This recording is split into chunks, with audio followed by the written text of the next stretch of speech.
little leeway with that. All right, we are live, and we are going to start the world's best intro, the most Islamophobic intro.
All right, well, Kufar Akbar, everybody. Welcome to another edition of the Cross and the Crescent discussion group. We are live here every Sunday afternoon at 2 p.m. Central Standard Time.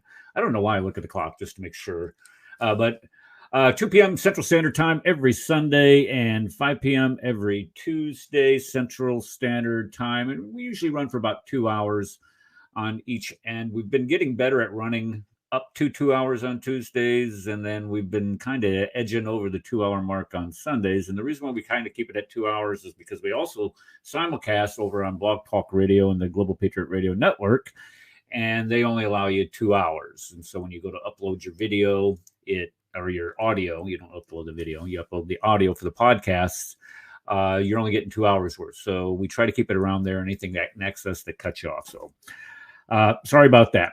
Okay, so today, we discuss Islam and Islamic polemics and Christian apologetics on this show quite regularly. And the last couple of weeks, been focusing heavily on Islam. And after you do that for a while, it just kind of, I don't know, it just puts you in this, I don't want to say a foul mood, but it just kind of puts you in a mood. Like, this, funk. When you start, what's that? A funk. A funk. Put you in a funk.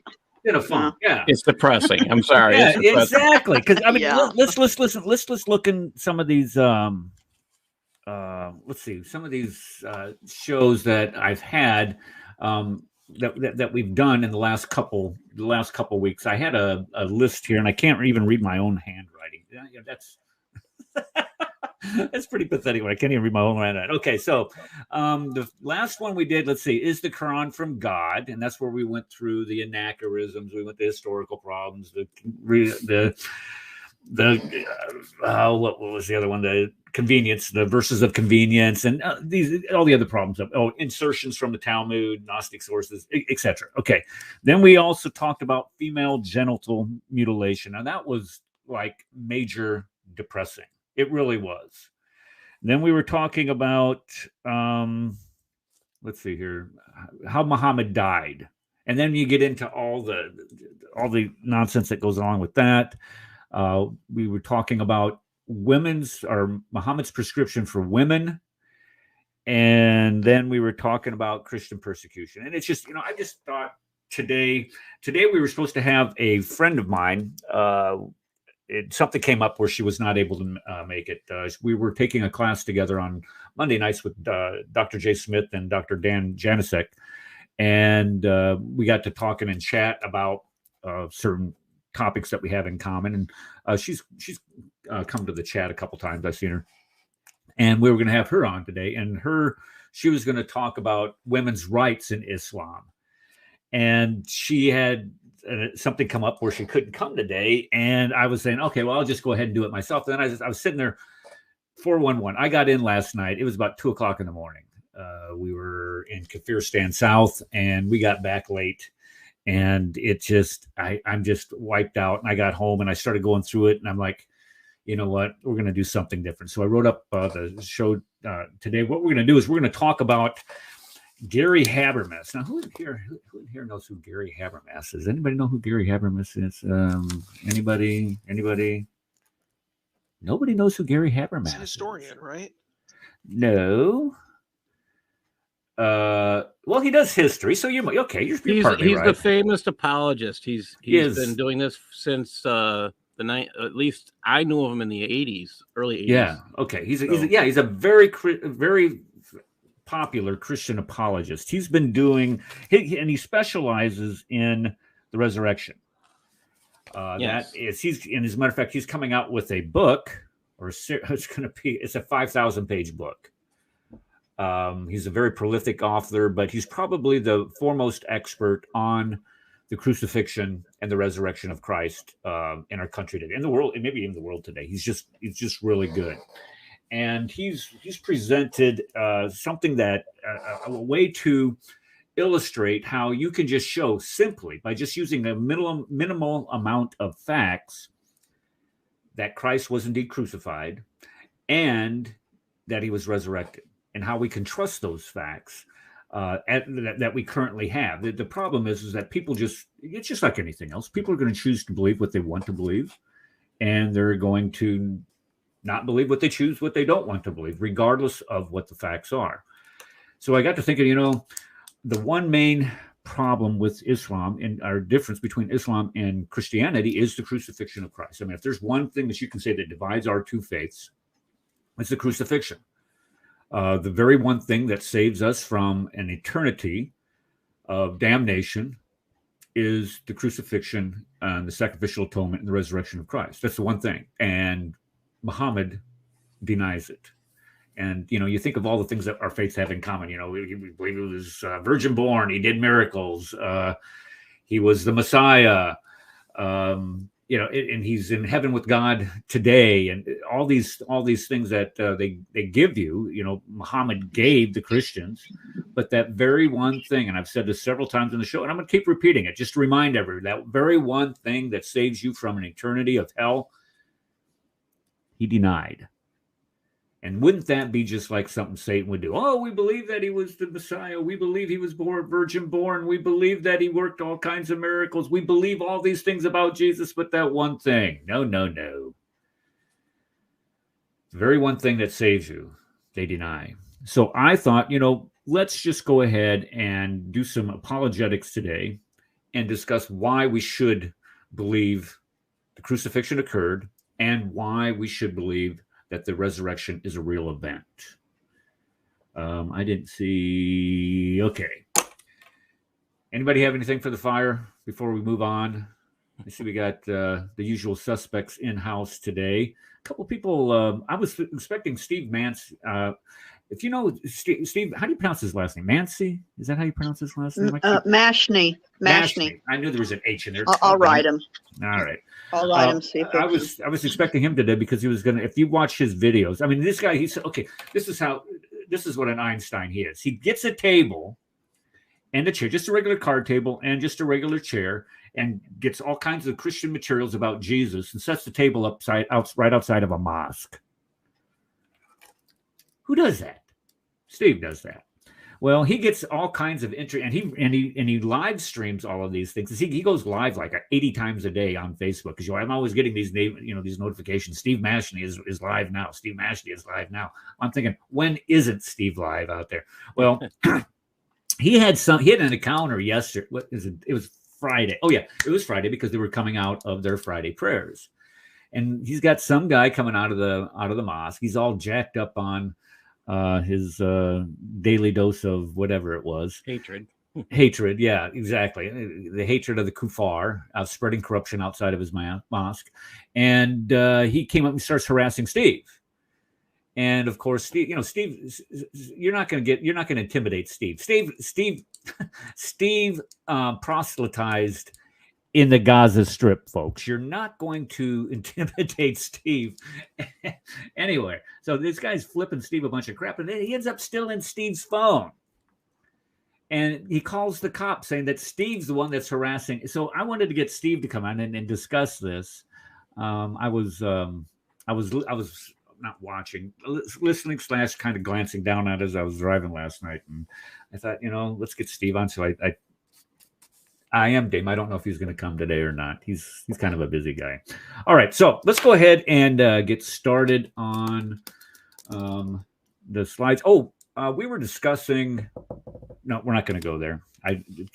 Let me ask you this. Okay, if I start discussing the COVID virus and the vaccine, do I get banned for that, Paul? I mean, or if I say that the vaccine doesn't work or we don't know. You gotta be real careful because yes. Oh no! Shut up! You will get banned. The YouTube censors will. It depends on if you have a troll like I do. That's what it comes down to. But no, the YouTube censors, which is interesting because now that it's now coming out, there's more. I think there's becoming more permissibility, but they're very mean. They call it medical misinformation and give you strikes. Okay, so if I was to say something that the vaccine, I believe personally, based on my personal experiences, because I had COVID, and then I got the vaccine, and you never guess what I got again. COVID, yeah. So there you go. So I got COVID again, and so if I would say, "Hey, I don't think the vaccines work," that still would be. Hey, he's here. There's Steve. Steve, you got your phone? Yeah. Oh, I just wanted to make sure. I saw that guy took it from you. Oh, yeah. So I was just telling everybody about your little experience yesterday or Friday out there in wherever you go, outside some mosque that you go to. Yes. And how some guy came out of there. He was all jacked up on his Islam. His Islam, his misunderstanding of Islam, obviously, because he believes it's okay to take people. The Hadith teach you to take people's cell phones. Yeah, he was. Muhammad was a raider. Well, there we go. Okay, he took the. Well, that reminds me of that. Oakland, man. But Muhammad or Robert Spencer stole our caravan. That was probably the funniest thing on Islamicize me. Okay, well, I wanted you to tell us what happened, Steve, because I thought that was kind of, I don't want to say it's quality entertainment because it's at your expense, but it's amazing the reaction that you get from people out there when you engage in stuff like that. Yeah, you know what? I've got video of the whole thing. If you want me to show it, man. I want to see the part where he comes out and he confronts you, and you basically tell him to stick it. And then when he steals, I also want to see the part where Truth Defender gets your phone back for you. Okay, I got video of everything. So I know who's filming this for you. Is get somebody on site filming, or are you just holding it out there? I just have my video there. I keep my camera there because I've been from the beginning. I've always videotaped everything. And I kind of did it kind of just because I'm a ham and to show off, that. But what started happening is that people started lying about me and making accusations about me. And then I realized I really did need to have the video. Sure. The other day, about a week and a half ago, this woman came up and, I call her the eggplant. Okay. And I'm not saying this irreverently, but she was wearing a purple gown with a green abaya, and she looked like an eggplant. But she came and she talked to me for like a half hour yelling at me. And then she went and called the police and said that I'm chasing girls and banging on their windows in the parking lot. So, well, you need to stop that. Why were you doing that? Well, you get lonely. No, I'm just kidding. You know what? And the police came, and I've got video of that too. And it's like the police came, they called the police, and the policeman came, and I told him, here's the video. Here's what I was doing. Here's the, and he saw it. And so, you know, he said, well, you're not doing anything wrong. Just keep filming what you're doing because, you know, this is what they're saying about you. So anyway, that was last week. Well, this week we had this guy come up here. Let me just show you this. If I can share this video. Yep, I'm putting it up right now. There we go. Did you click the? Okay, not that guy. I'm Steve or Hussein. Steve, that's Steve. There's Steve. That's okay. Steve. Okay, I just want to show you a little bit. What happened is I was talking to this guy, and he ignored me, and then he drove by and started yelling at me. And when he started yelling at me, I talked to him, and then this other guy comes, and the other guy is the one who was the source of all the turmoil that happened that day. Muhammad married a 6-year-old girl. Let me go ahead and play it for you. Yes. Can you see this? I'm looking at you. He won. You see? Okay, I'm looking at you. Don't boss me around. Don't boss me around. I love you. I'm here to tell you about Jesus, man, to save you from going to hell. I used to be a Muslim. You're going to go to hell. Muhammad said, I can't save you. Muhammad Muhammad married a 6-year-old girl. Muhammad married a 6-year-old girl when he's 51. You see? See what? This. Okay, so this guy right here, he's the source of all my turmoil that day. So this project of yours is. Are you Muslim? Of course, alhamdulillah. Do you believe Muhammad married a 6-year-old girl when he was 51? Is that okay with you?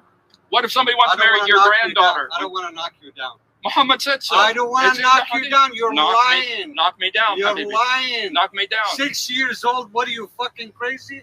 Dude, you don't know the hadith. You don't know the hadith. Do you know Sahih? Do you know Sahih al-Bukhari? Shut up. Do you know Sahih al-Bukhari? Don't tell The me love of Islam right Do you know there. Sahih al-Bukhari? Shut up. Sahih al-Bukhari. Aisha Free said, speech. Free speech. جوزني 6 سنين وبنى بيها وهي 9 سنين. Listen. Muhammad was 51, had a 6-year-old girl. That's Had a saying. 6-year-old girl. That saying Hadith. has no foundation. Sahih It's al-Bukhari. not true. Sahih No, it's al-Bukhari. not. Sahih No, it's al-Bukhari. The not. hadith. The It's not hadith. there. He had sex with her. Your job is He to was smear. 54. He was 54. Listen. What if a 54-year-old man? What if a It's your 54-year-old man? It's your job to What if smear a 54-year-old You man? think people will follow I used you? to be a Muslim. All I want this you guys to garbage? know the truth about Jesus Christ, man. You be Fuck careful. You and fuck your truth. Okay, guys, this is the guy that threw my Bible just on the table right now. Just so you Very guys know, he good. threw my Bible Very down. good. He picked it up and told me F you. So you guys know about love, the religion of mercy. Yep. You must have just come out of the mosque, huh? Religion of mercy, religion of rahmah. Yani, it's in your hadith, Habibi. Sahih al-Bukhari. Your prophet married a 6-year-old girl. 6-year-old girl. Smear? To speak the truth is smearing? Show me the truth. I'll show it to you. You want me to show it?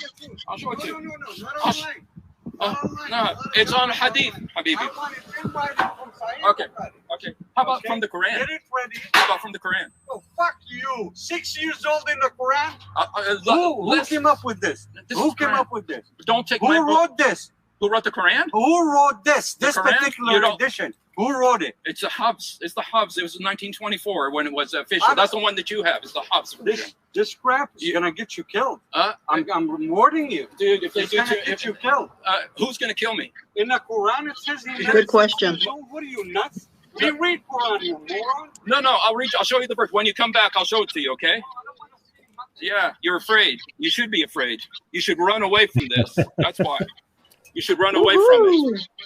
Woohoo. All right.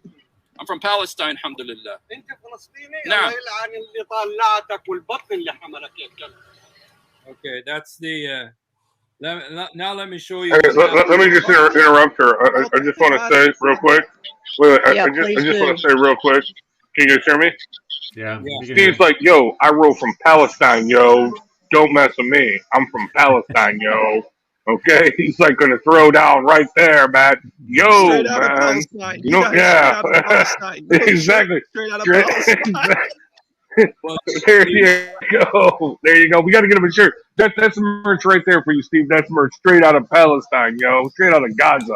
There you. well, you know what happens later when Truth Defender came. I don't know. Do you know Truth Defender? Yes, he's been here before. I Oh, believe. yes. Yeah, he came after that guy talked about killing me. Truth Defender saw the video and he came. And so he was sitting next to me when the guy came out of the supermarket. And then this is what happened when he came out of the supermarket, okay? So this is very short right here, but this is the next video. I'm not talking to you, bastard. Behave yourself.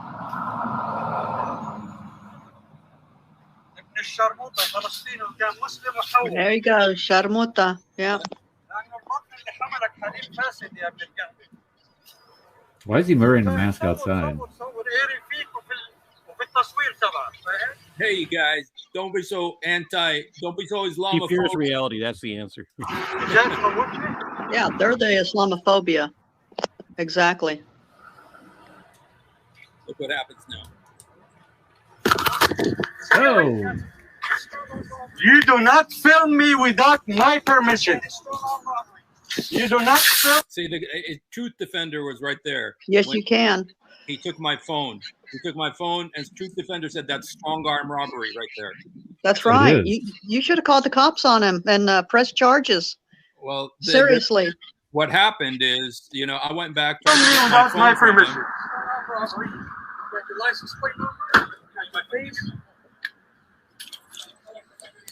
So let me just tell you what happened here, because what happened is this guy.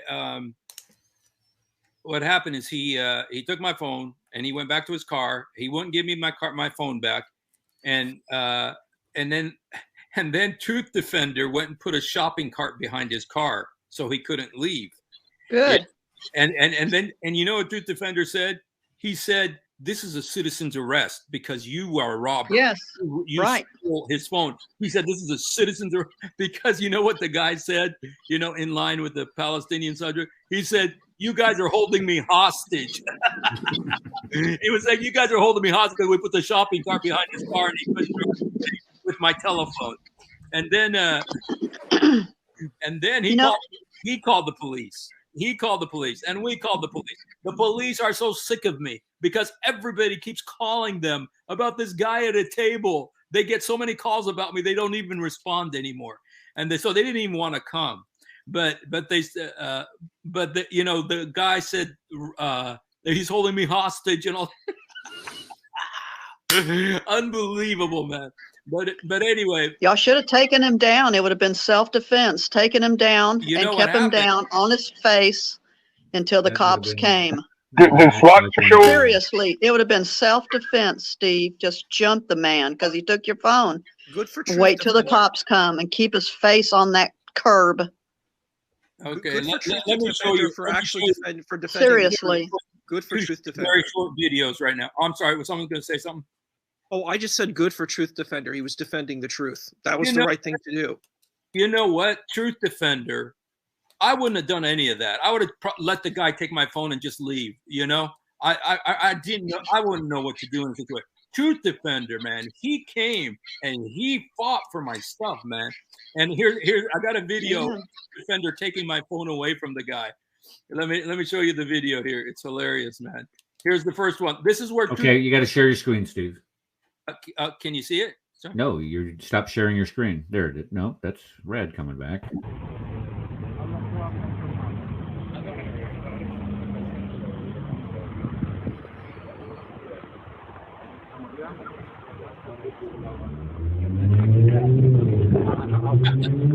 Grab my phone. Okay. Protect yourself. Hey, bitch. You gotta meet me. See how fast that was? Name the place. Name the time. Here now. No, here now. Here, the public, children come out. Typical cowards. He should have been on the ground by now. If you are a man. Now that's assault. Okay. That is assault. You know, should have defended yourself, Steve, and put his face to the ground and called the cops and kept his face to the ground till the cops came and let him know you don't play with us. You don't play with Americans. You don't play with Americans. See?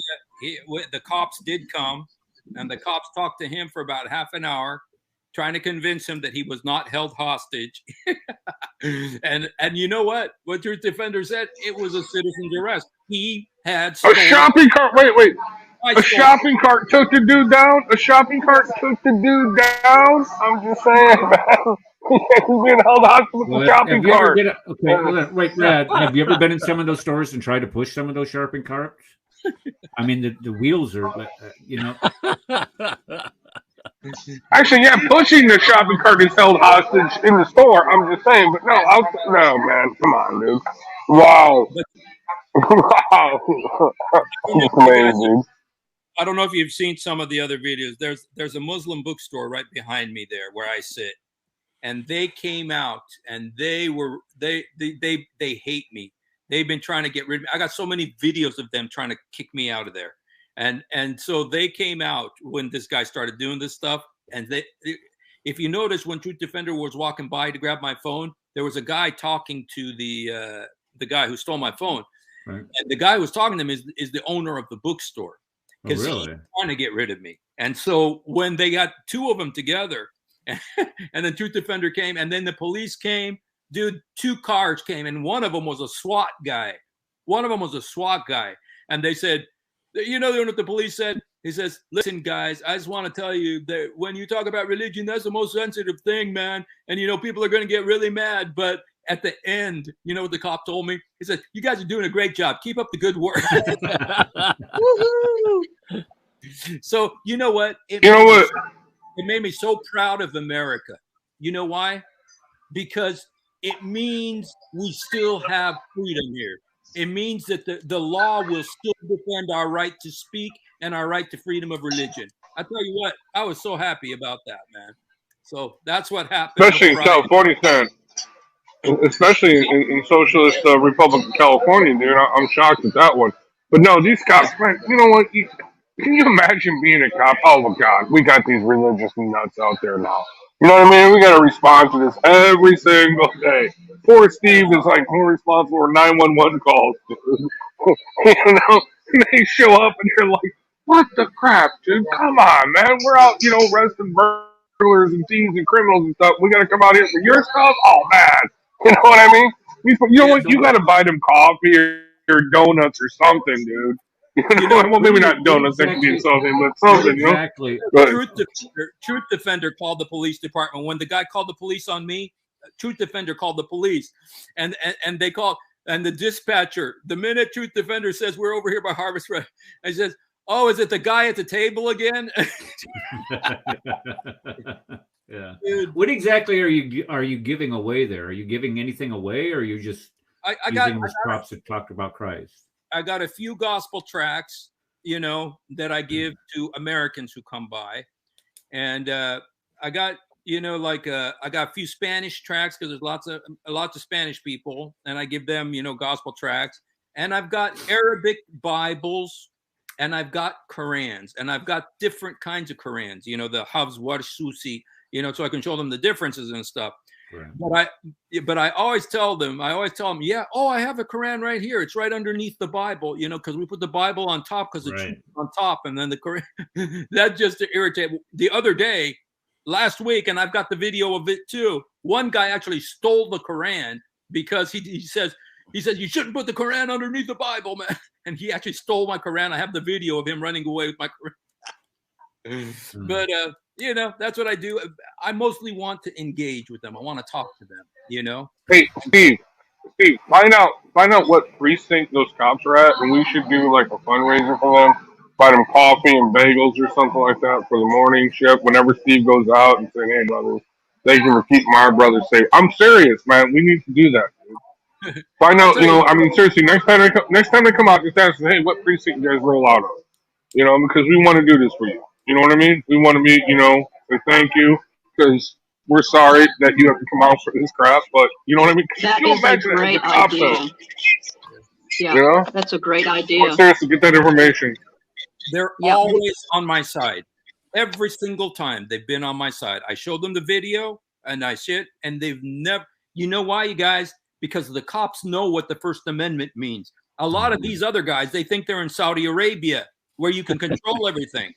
And well, they're thinking they can push you over because they're Muslims. So you just say, "This is America, and I know my rights." Yeah, it's really it really counts to that. It's just First Amendment, and thank God. I think it's. I think Steve's got it right. Give them enough rope to hang themselves. Well, this is the he's hitting the nail right on the head here when we start talking about the freedoms that we have in the United States and the freedom to speak out about, and this is not only a freedom of speech issue, this is the freedom of religion issue. If you go into other countries today, for an example, Steve would be called an Islamophobe, and he would be arrested for what he's saying. Where's our Canucks today? Do we have anybody from? Where is our people north of the border?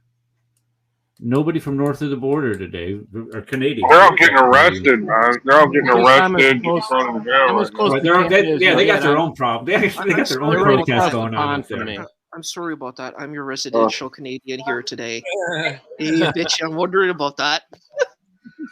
Okay. Well, I'm just trying to think about, because Paul knows. Where's Paul? Paul knows somebody that has actually been put in prison. Paul, tell us about this guy that he's actually been put in prison for Islamophobia. So they had him arrested for discussing Islam, and they get upset because he was actually doing a social experiment the last time he got arrested and they charged him. They got him to plead guilty for something that's not Islamophobia, but the whole claim was they're arresting him for Islamophobia. And they told the whole world they're arresting him for Islamophobia. But all he was doing in this social experiment was saying, I don't know if we can talk about this, about things like Aisha being married off at 6 years old. And they were doing this talk very loudly on a subway in Toronto. Okay, I don't know if they're talking publicly, and he's saying, I don't know if we can discuss Muhammad when he was 54 crawling on top of a 9-year-old prepubescent girl. We don't know if we can talk about this. And he gets arrested for it. And he gets arrested, yeah. Hey, Eric. Wait, Eric, I have to interrupt you. How do you know Muhammad crawled on her? You were not there. She could have been I'm just saying. Right. Okay, come on. Aisha was there. We'll take her word for it. Aisha was there, though. Aisha was. That's the point. Yeah, but you can't trust. I mean, dude, she was 9 years old. You can't trust what she says. You can't trust those hadith. It's Sahih Bukhari. Sahih Muslim. Exactly. Yeah. Anyway, I want to tell you a funny story. I want to tell you guys. I got to tell you this funny story real quick. Back after September 11th, okay, like you can probably still find a recording.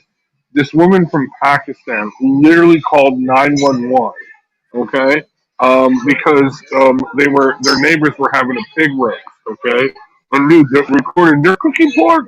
You have to do something about. They're cooking pork. This is wrong. And 911 operator's like, ma'am, I'm sorry, I'm not dispatching police because they're having a barbecue. But it's pork! She's screaming. You go look it up. She was fresh off the boat. I'm just saying. You know what's fascinating though? I wanted to comment on that, Rod, just real quick. It's funny because Pakistanis are Desi people, and this is my sector. I love talking about South Asian people. So it's interesting. How about if this Pakistani woman was doing a beef barbecue in a Hindu neighborhood, and the Hindu person called on her? She'd be killed. She'd be killed. I think it's fascinating because that's a hypocrisy. She wants to eat her beef, but she doesn't want to allow people to eat her. I'm like, that's a fascinating hypocrisy. I think that's interesting. Well, she wouldn't be killed. They just, that's the thing. The Hindus wouldn't kill her. They just no, Paul, no. There's this Hindu militant sect. They go out, and if you're cooking beef or you're having seriously, go look this up, man. They will come after you. They will burn your house down. They're just as crazy as the others. Yeah. Not in the United States, they won't. And unlike the religion of peace would do that to you, or at least try to get you fired from your place of employment anyway. Exactly. Call you Islamophobe without telling you what it is. Okay, Steve, did you have another video that you wanted to show of the cops, or you didn't want to? Or I don't know if you wanted to do that or not. I do have this other one that Truth Defenders. It's a very short. It's like a few seconds long. But all right. Truth Defender sent me two videos that because he was filming everything too, and yeah, this is the other. I'm not exactly sure what happens here, but I think that you can see the cops in this one. So okay. Well, we can see the vehicle. I think this is the vehicle here to this guy's right, your left. Okay. If I'm not mistaken. Let's see. Okay, you have to hit that triangle-looking button down there in the lower left-hand corner of your screen. Lower left, where is that? The lower left-hand corner of your screen is the play button. You have to. There you just go. assaulted.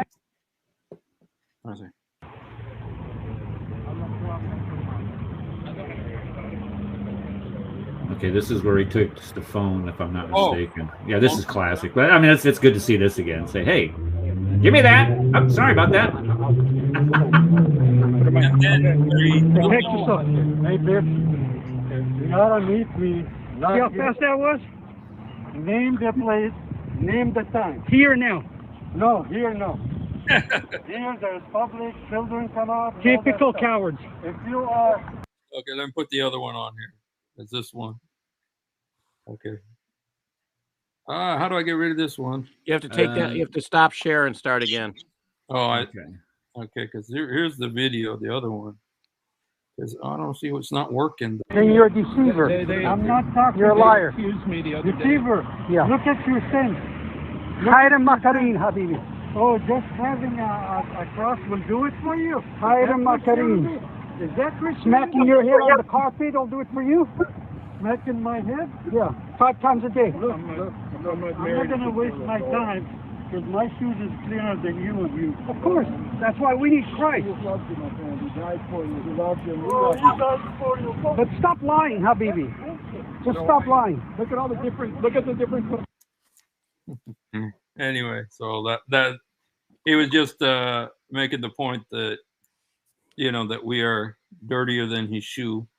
And Truth Defender said, "Yeah, we are. That's why we need Christ." So, exactly. Well, I mean, that's what they don't understand. And and this is so what's the word here? Illustrative or illustrative? What's the word? Illustrate. It doesn't matter. It perfectly illustrates their feelings towards people who are not Muslims. And God forbid. Think what would happen. If Ibrahim Hooper's little dream of having an Islamic country and having a Muslim majority country, what that would look like here in the United States. I mean, please tell me one Muslim majority country in the world. And I'm willing to be wrong on this. One Muslim majority country in the world where the rights of the minority religion are respected. Well, that would be in Dubai, but that's 75% foreigners. It's 75% of the country is foreigners. That's why they respect. Where'd you say Dubai? Where'd you say? Because 75% of the country is foreigners. They're from India or. Okay. Well, okay. Let's talk. Let's say Turkey, Afghanistan, Pakistan, Indonesia. All these countries, they do not extend the individual rights, and yet they would say, well, we would respect the rights of the citizens of minorities. Yeah. Well, you have to prove it. I mean, it's the same thing of saying, well, we want to institute socialism. Well, just show me one country where it's worked before, and you might have a case. The same thing is true here. Show me just one country where you have a Muslim majority country where the rights of the minority, religious minority, are respected and upheld. And they're not. And the reason why is because it's their Allah, 98.6, worst of creature stuff. That's what they think of us. That's true. And you guys, all this stuff happens on Fridays. I just want to tell you, I'm there almost every single day. Friday is different. It's always different. When I first got there this Friday, because they've all been to the mosque, and this lady, when I first got there this Friday, when this happened, this lady drove by, and I said to her, I said, "Hey, I'm telling people about Jesus." She's driving by, and she says, "Can't you see that I'm wearing a hijab?" I said, "Yeah." I said, "I used to be a Muslim too." And she says, and she got so angry, she starts speeding. She almost hit somebody. She almost hit somebody. That's the eggplant lady. No, this is a this. Oh, I would offer one country. I would offer Senegal. Senegal is pretty good to its minorities. Senegal is good to its minorities. The first president was a Christian, so I mean, it is better. It's a much better place than a lot of the other countries. I would submit that Iraq under Saddam Hussein was a paradise for Christians, but that's beside the point. Anyway, no, Steve, you got to get that video recorded of the car accident that you're going to cause, because that's going to be awesome. You know what we got to get, Steve? We got to get him, Eric, we got to get him the glasses that I have with the camera in them. You know, the ones that we had when we were shooting and we caught all that wonderful footage? Yeah, that's what we got to do. We got to chip in and we got to get him that. So it's just, dude, they're glasses, they're spy glasses, and they look cool, don't they? They're really cool looking. That would be perfect, dude. It's an idea. Yeah. I would. Yeah, we got to do that. We'll kick in. Yeah, definitely. We'll talk about that. How much were those things? Oh, they're only $175. Only $175. I'd be willing to do that. I mean, that's, yeah. Yeah, yeah, that'd be cool, dude. Cause then you get, like, honestly, first front end view, and the sound is great. I mean, yeah, we got to do that. I'm just saying. But like, continue on. I'm sorry to interrupt. I don't know. I don't know how Steve would look in glasses though, because he has this vanity issue where I don't want to wear my glasses. These are cool shades, dude. You remember these are cool shades, dude. Man, they're stiff, man. Okay. Here's or get a body cam, one of the two. But body cams are a little too obvious, though. Yes, body cam would be really good. Be worth it. Well, let's kick it around. Would you be willing to do that, Steve? We can do both. We can all pitch in money. We can do both. Do both. Body cam and shades, dude. I'm just saying. It's like literally. I kind of started the camera thing, the videotaping thing, just so that I could, kind of just maybe teach people, especially on my Facebook page, because I go Facebook Live, how to witness to Muslims and stuff like that. But then when they started accusing me of all this stuff, and I tell you, this accusation is coming back again and again and again, that I'm in fact, I do have one little teeny video I could show you about the accusation, because this guy brought it up. If I could just show this, it's just take a minute, because what happened is this guy was talking to the guy at the bookstore. He hates me, man. But let me. I wonder why. Him and his dad both, man. Him and his dad both. Here's the video. Can you see it? Yep. Okay. You actually were harassing a woman with her children. You were harassing a woman with her children. What do you mean harassing?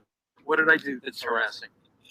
You want to shove this preaching down their throat. You can't do that. I can't. How do I shove it? I'm talking to them. Oh, really? You're the innocent now. Free speech. People are complaining, and you're the innocent, right? So what? So what, man? We're free. This is America. You misunderstood this country. You misunderstand this country. It's not what you think. Okay. It's not what you think. Okay. There's law of the land over here.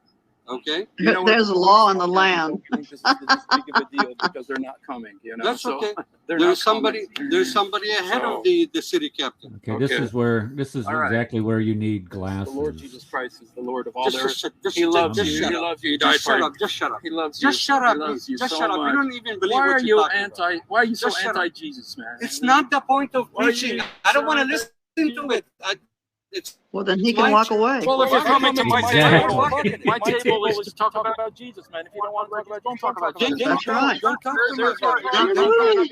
Then don't talk to me about it. Okay, well, leave. If you're going to be here, I'm going to talk about Jesus. No, I'm waiting for you. You're waiting for the police? Okay. When they come, they come. Okay, great. I don't see them coming because there's more important things going on than just somebody whose feelings are hurt. So. You think Muslims don't have voice in the U.S.? You think I did? Habibi! Binayak TG! And anyway, that's where my Muslim friend walked by. and I saw a guy that I wanted to come to church. But anyway, it's just like they're learning the victim status in America. They know the golden ring in America is to get the victim status. Once you got victim status, you're going to get government funded everything, and so that's what the guy's at. See, here's the thing. Here's kind of danger on this. Just looking at the things that he said. Okay, first of all, like you said, the police are like, they don't even come to the calls anymore, which is danger because you can be getting knifed and they're not going to come to the call. So there's a flip side to that as well. Okay, but they don't want to show up to that crap. They really don't. They got other things to do. You know what I mean? It's like, oh my god, I got to deal with these crazy Arab religious nuts now. Come on, you know what I mean? Okay, they don't want to do that. So first of all, they don't want to do that to begin with. Okay, but okay. Here's the thing: they can get their Islamic Care Council and everything, and they can petition their city councilman, hey, get this guy off the street. And now, true, they can't do that legally, but guess what? They can pressure these police officers, and they will follow orders, as we have found out in Canada now. Okay, they will follow orders where they'll just be like, okay, look, they're gonna make your life a living hell. Okay. In other words, just be like, dude, just move it someplace else. In other words, end our problem, okay? End our annoyance, because you're a thorn in Paul's side, not in Paul's side, but you see what I'm saying? You're a thorn in the side now, okay? They don't want to deal with that crap, so therefore, okay, they will move you down the road, okay? Can't you just set it up there, huh? Well, that's what I'm saying. We got to. Right. Well, that's what I'm saying. We got to get you the glasses. We got to get you multi-angle, audio. I mean, we got to wire you up, dude. We got to get you ready to bear for battle. Because then, guess what? If they do crack down on you and they do do something illegal to violate your rights, well, then guess what? I'm not saying that you're going to sue them, but I'm just saying, yes, you sue them. You know what I mean? Okay. All right, because that's how you answer to the state level. Here's what I'm thinking. I'm thinking that if Steve is martyred, we need to get it on film. This is what we need to do. Well, that would be cool too. I'm saying that would be cool too. We can record all that. And, that would go really well. But either way, yeah. Hey, but if that does happen, you guys, and you do get the video, please put the video, and I want the Stairway to Heaven solo and Freebird solo behind you. For me. It will be done, brother. It will be done. I'll do a great video too. Dr. Kufar Phobia. Let everybody look here. Dr. Kufar Phobia. Is this a body cam? Come up, Mike. Is it a body cam? Yeah, that's actually, I have that one, and then I have another one that looks kind of like a pen when you put it in your shirt pocket. It looks like the top of a pen, and it has so you can record. And I also have the glasses, but I haven't used them in so long that the battery is. How much are these things? The one that you have on eBay for like $21. $21 for that? Really? Uh-huh. How's the sound? Oh, it's good, and the quality, because you can get the sound is important. The 1080p. Now, I will have to say those are not as good as the actual body cams, because the most I've gotten with one of them was like 3 hours recording. So I don't know how long Steve records. Well, Steve was okay. Well, I tell you, I was watching another video of his, and he's got a flashlight trying to read off this table. So he's out there for more than 3 hours. I do know that. Oh yeah, dude, that was classic. That was classic. Old Man by the Sea. He's fishing the hook, dude, by flashlight. You know what I mean? That was classic. I love that, dude. Seriously, it was. He's like, literally, think about it. Remember, when you go out fishing and either after dark or before dawn, you got the flashlight. You're putting the worm on the hook. That was Steve, dude, with the Bible, dude. He is.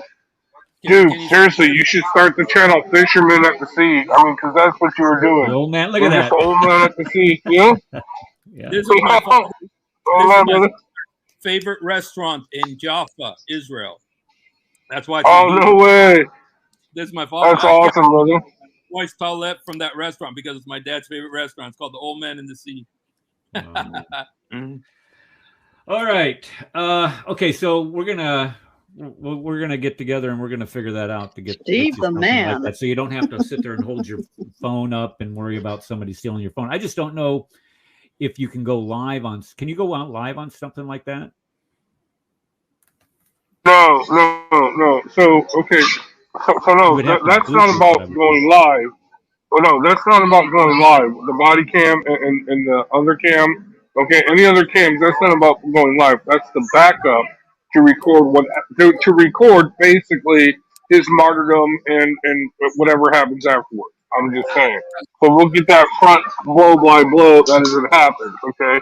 In other words, if he's wearing the glasses and he gets his head sawed off, we'll be able to see them carrying away the head. That would be an awesome view. You know what I mean? Okay. I'm just saying, dude. We should get the real hookup here, dude. I'm just saying. Cause Steve eats his popcorn. Yeah, okay. Hey, he can get this one right here. It's about $80, and depending on the resolution, it can go up to 10 hours. Really? Yeah. All right. So, all right, we'll talk about. But that again, offline. we need good audio. We need good audio because we need to hear the screams. Okay, because the heading video without the screams, and honestly, you know what I'm saying? It just don't sell. I'm just saying. You gotta hear him getting hit with the mishwak. Yeah, exactly. Don't forget the Jimmy Page, man. The what? Okay. What song of Jimmy Page? Stairway to Heaven. Wasn't he a guitarist? Stairway to Heaven. Okay, yeah. Oh, there you go. There you go. Okay. What do you got here, Paul? But Eric just said, wasn't Jimmy Page a guitarist? Eric, you are such a. We're talking about martyrdom, but this week they have.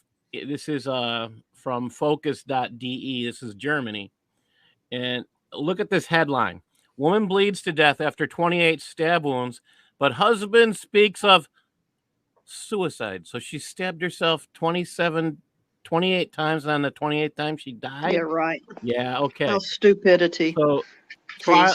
This came out the 15th, just 5 days ago. Trial of a 38-year-old man who allegedly killed his 23-year-old wife in September last year begins on Tuesday. She bled to death after being stabbed 28 times, but the suspect claims she killed herself.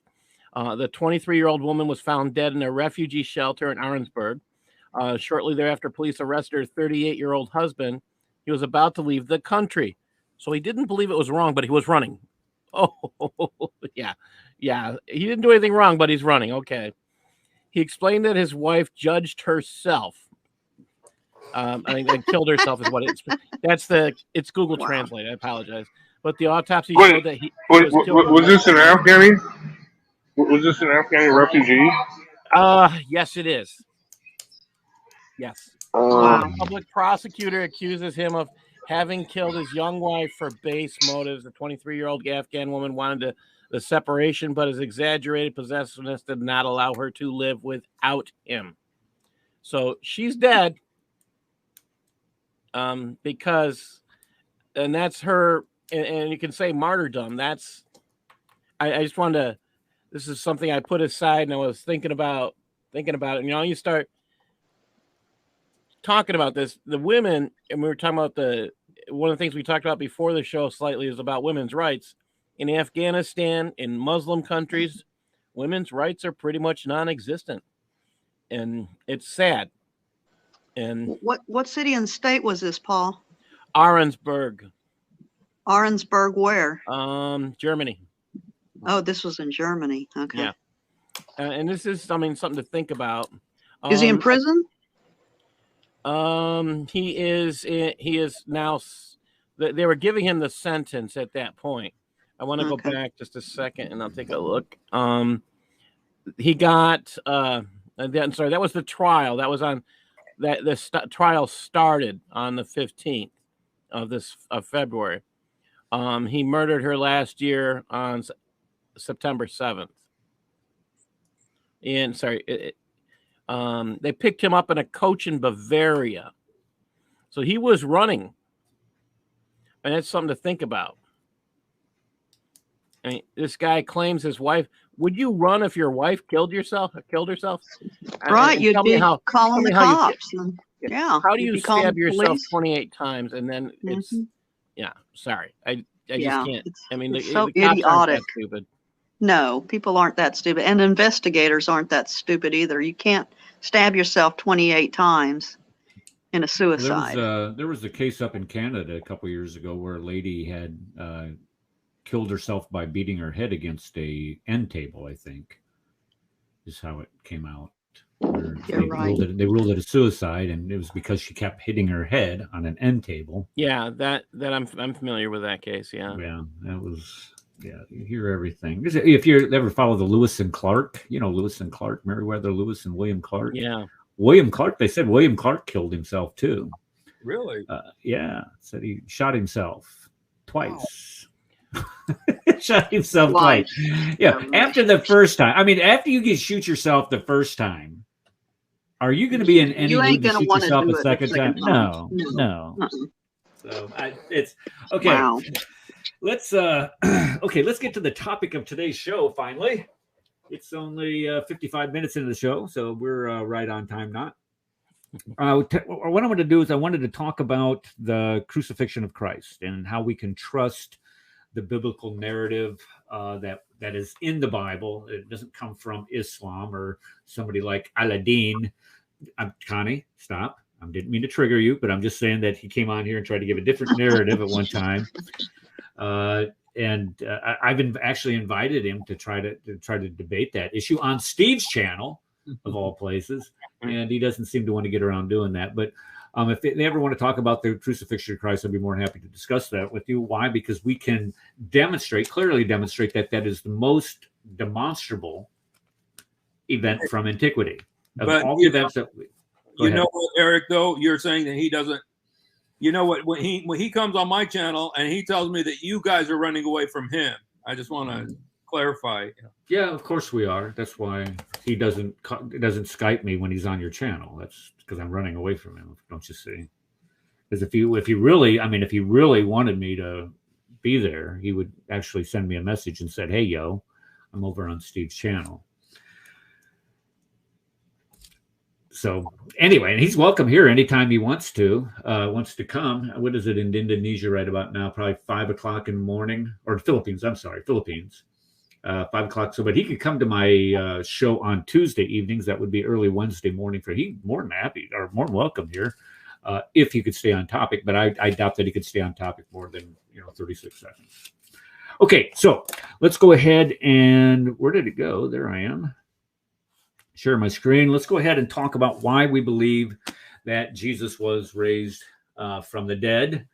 Well, if we think about the antithesis of that, what would happen if he was not raised? Our faith would, of course, according to the 1 Corinthians, would be worthless, and because we would still be in our sins. And if we have hope in Christ only in this life, we are all the people that are most pitied.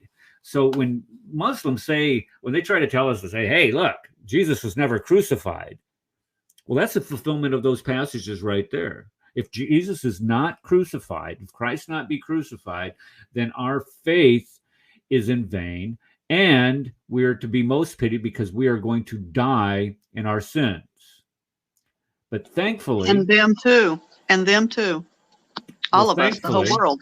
Thankfully, we are not left with not knowing. Of course, here, and this is the reason why Muslims believe that Jesus was not raised from the dead, is because they don't believe that he was crucified to begin with. 4:157, it says we slew, and because of their saying, speaking of the Jews, we slew the Messiah. And of course, there's all kinds of problems with this. What Jew would call Jesus the Messiah? Number one, what kind of idiot would believe that? Well, I'm sorry. Jesus, the son of Mary, Allah's messenger, they slew him not, nor crucified him. So they didn't crucify him, but it only appeared unto them. So unto them. And everybody else is in doubt, evidently, and we don't have any real knowledge because of this, which I think is everybody thinks that's a bunch of bunk, because nobody is in doubt of whether or not Jesus Christ was crucified on the cross. Nobody doubts that. No sane human being doubts that. There is no, let me just make sure we understand that. There is no... For 1.5 billion Muslims, there is no peer-reviewed theological article in a theological journal, in any reputable theological journal, that says that Jesus was not crucified. They might disagree over the method of crucifixion, when he was crucified, how long it took. They might differ on all that, but nobody doubts that he was crucified. The only people that doubt in this world are the Muslims. The Jews, nope. Atheists, nope. Agnostics, nope. Hindus, nope. Buddhists, nope. Everybody else understands that this is a historical fact. But because of this passage, they have to deny it. And this clearly demonstrates Muhammad was a historical illiterate. Now, the guy that comes up with this minimalist facts lesson is a guy by the name of Gary Habermas. If you do not have any of his works, I would strongly encourage you to get a couple of his books, because he gets down into the weeds when it comes to the crucifixion of Christ. He starts talking about, let's just go through some of the things that he does do. Okay, number one, let's not even go there. We're not going to go there, about contemporary scholarship and how it's predominant these years. And the reason why he does this in his presentation, where he talks about how there's been this paradigm shift in Christianity, the Christianity of the 20th century versus, well, actually the 19th century versus Christianity of the 21st century, is there been more or less a paradigm shift. The traditional church did in fact believe that Jesus was crucified and that he was resurrected, but they were teaching in many of the seminaries that he wasn't. So now, when you get into the academic circles, 2/3 of the people today are indeed believing that article of faith that does say that Jesus was in fact crucified and was resurrected. Okay, so let's look at the methodology here. Okay, so he starts off with the supposition. Okay, if the Bible is the inspired word of God, if according to our faith, the Bible is inspired word of God, then Jesus was raised from the dead. I think we could all agree with that. The second supposition. Okay, and the prophets of Israel. And the prophets of Israel believe this. Yes. Daniel, David, Well, we're Moses. talking about, this includes the New Testament. Because we're talking about, if the Bible is an inspired word of God, to include the New Testament, then we can assume that Jesus was raised from the dead. The second thing is, if it's not inspired, but it is a reliable book, Jesus is raised from the dead. Why? If it's a reliable book, the reliability issue comes up. Jesus is raised from the dead in the Bible. There you go. Then the next thing is, if it's not inspired and it's not reliable and is a book of ancient literature, akin to what Homer and his Iliad and the Odyssey and Plato and his the works that he had, he's still raised from the dead. If it's akin to that, because it follows the same type of historical methodology. So how do we get from an empty tomb to being reliable? And this is where we just use the historical method. A lot of people don't understand what the historical method is, folks. I mean, the historical method is not hard to understand. It's where you go back as far as you possibly can and look at the sources, primary, secondary sources, to the event that you're trying to demonstrate that it occurred. And you use that evidence. You don't use made up evidence, like, I don't know, an Injil. Well, some Injil said that Jesus was, it's clearly in the Injil. And then there's no mention of this Injil anywhere in history other than in Islam. We can use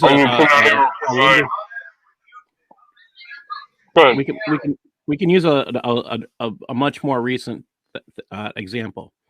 We could talk about this Russian conspiracy with Trump as a recent example. Oh, yeah. You go back and you look at the original sources, which we have done just recently, and instead of it revealing that Trump was involved in a conspiracy, you find out that the persons behind the conspiracy were actually Hillary Clinton and the DNC.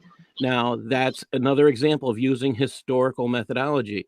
So again, that's the result is using primary resources, which is something social studies teachers are begging over and over again for their students to get. Right. Wikipedia is not a primary source, or the encyclopedia, whatever it was, saying that Maisha wasn't 9 years old. Yeah, the World Encyclopedia. Is that what it was? World, okay. Yeah, the World Encyclopedia. Yeah. Or People Magazine, Time Magazine, Newsweek, or whatever else he quoted. I mean, Aaron Armstrong, right? Yeah. Yeah, all those whatever. sources. Oh, we don't know. Idiot. That's probably why they don't build cars. I'm leaving that alone. Okay. Let's go back to this. All right. So let's look at the way that you do use the historical method. Okay. You ask the people who were there, of course. Now let's look at Paul and the New Testament. Of the 13 books that Paul pens out of the 27 books of the New Testament are written by him. Now, there's some doubt on some of the books. 6 or 7. Now, here's the thing to understand: 6 or 7 of the Pauline epistles, there is no dispute among scholarship that he wrote these. Just so we understand this, there are some where they doubt. Let me put this back up here. That they doubt that he wrote. I think it was. There it is, Philippians. There's some doubt that, or I'm sorry, that I'm like First Timothy, Second Timothy. What is it? There's a couple other that they believe that he did not write those, but these, the book of Romans, First and Second Corinthians, Galatians, First Thessalonians, and Philippians. Everybody agrees that he wrote those. Ephesians was the one that came to mind. I couldn't think of it. There's some doubt there that he didn't write these, but everybody unanimously agrees that he wrote Romans, First and Second Corinthians. Second Corinthians is important. Galatians is important for the purpose of this argument. So follow along here. Okay. Now remember who Paul was. Now Paul is this convert. Number one, he's this guy. He studies under Gamaliel. I mean, this is the guy that if you're going to be in a theological program, or any type of program, this is where you go into the whoever is the most. What's the word? Let's say let's try. Okay, who would be what would be like a prestigious law school today, and what would be one of the most prestigious professors in order to study under in our country? I have no idea who it would be, but this would be the same, to study under the most prestigious professor in the most prestigious. Who? Like Yale University or something. Yeah, to go to Yale, Harvard. Yeah. Harvard, Princeton, or whatever. I mean, it would be that equivalent to study under this guy. This is who Paul studied under. So Paul was no academic schlub. He was also, let's make sure we understand this, he was also contemporaneous with Christ. He lived at the same time Christ did. Now, whether or not he was the same age, there's some argument on that. But the fact of the matter is that he did live at the same time, and I've made this assertion because he was so zealous for his faith as a Jew. I would say he may have been at the crucifixion itself, witnessed the crucifixion itself. But the fact is he did live at the same time as Jesus Christ did. Now, when you compare that, for an example, to Muhammad, the guy couldn't even read. And the only thing he's going on is off of oral traditions to compile the Quran. We went through this last week where we showed you, I don't even know how many different insertions that we have where he plagiarized is a better word, plagiarized from the Gnostics sources. He plagiarized from Talmudic sources, Midrash sources. He plagiarized from Syriac folklore. All of these places he plagiarizes using oral tradition. But he didn't choose to plagiarize where even the Talmud says that Jesus died. Right. Because it does say, right? So they skipped that out. Oh, we can't have that. Well, this is why I'm a firm believer that the whole purpose of Muhammad's ministry was to usurp the position of Christ. Yes. Yeah, opposition. He's a usurper. Mm-hmm. Okay. Here's Darcy. Hello, madam. How are you? Okay, let's jump back over to. All right. Okay, so and then plus he didn't have. If you look at his theology and the application of his theology, I'm not going to get into it. But the application of the theology that he evidently came to affirm it contradicts Judaism and Christianity all over the place. Just in the main part, it contradicts, of course, is right here at the crucifixion. He contradicts the crucifixion, the most attested event from antiquity. And then again, he did not ask for confirmation of his message. If you look at what Paul did, Paul went back. Remember, I went back to see if I was running the race correctly, if I did have this information, if I did have the gospel correct. He went back to the disciples of Christ and asked them, am I giving the right information, about what the gospel is? Muhammad didn't.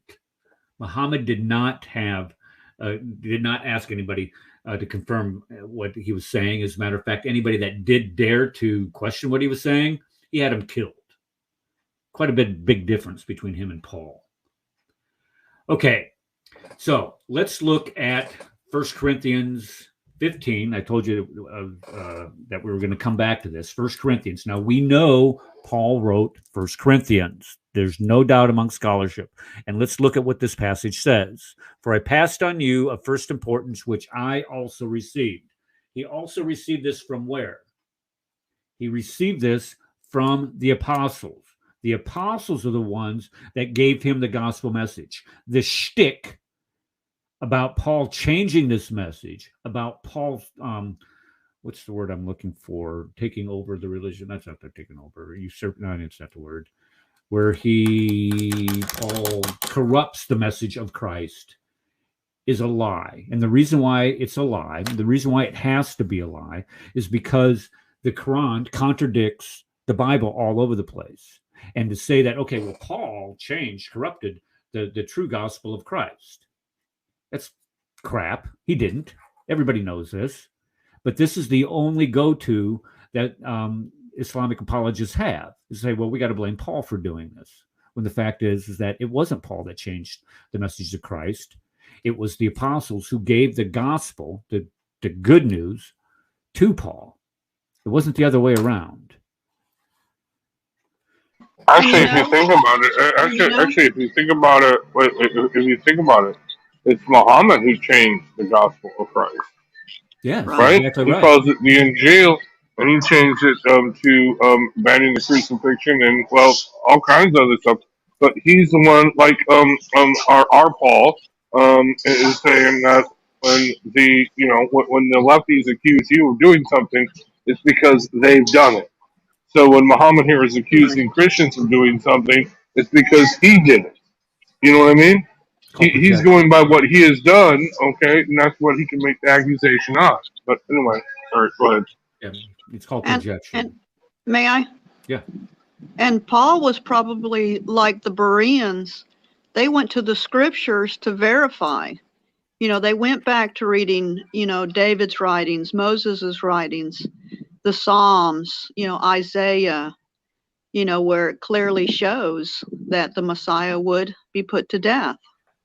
Well, actually, that's part of what I'm going to be talking about, Connie. You're hitting the nail right on the head with this, is because Paul borrowed heavily from the previous gospel writers. So let's get to this. Okay, what's this? There. Okay, so he received the gospel from the apostles, and what did he receive? What was the information they gave him? Christ died. Christ was crucified on a cross and died on that cross.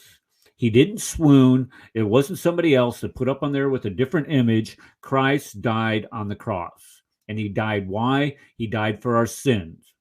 And how do we know this? Because it's recorded in the earlier scriptures, in the Old Testament. And what else did he put? And that he was buried.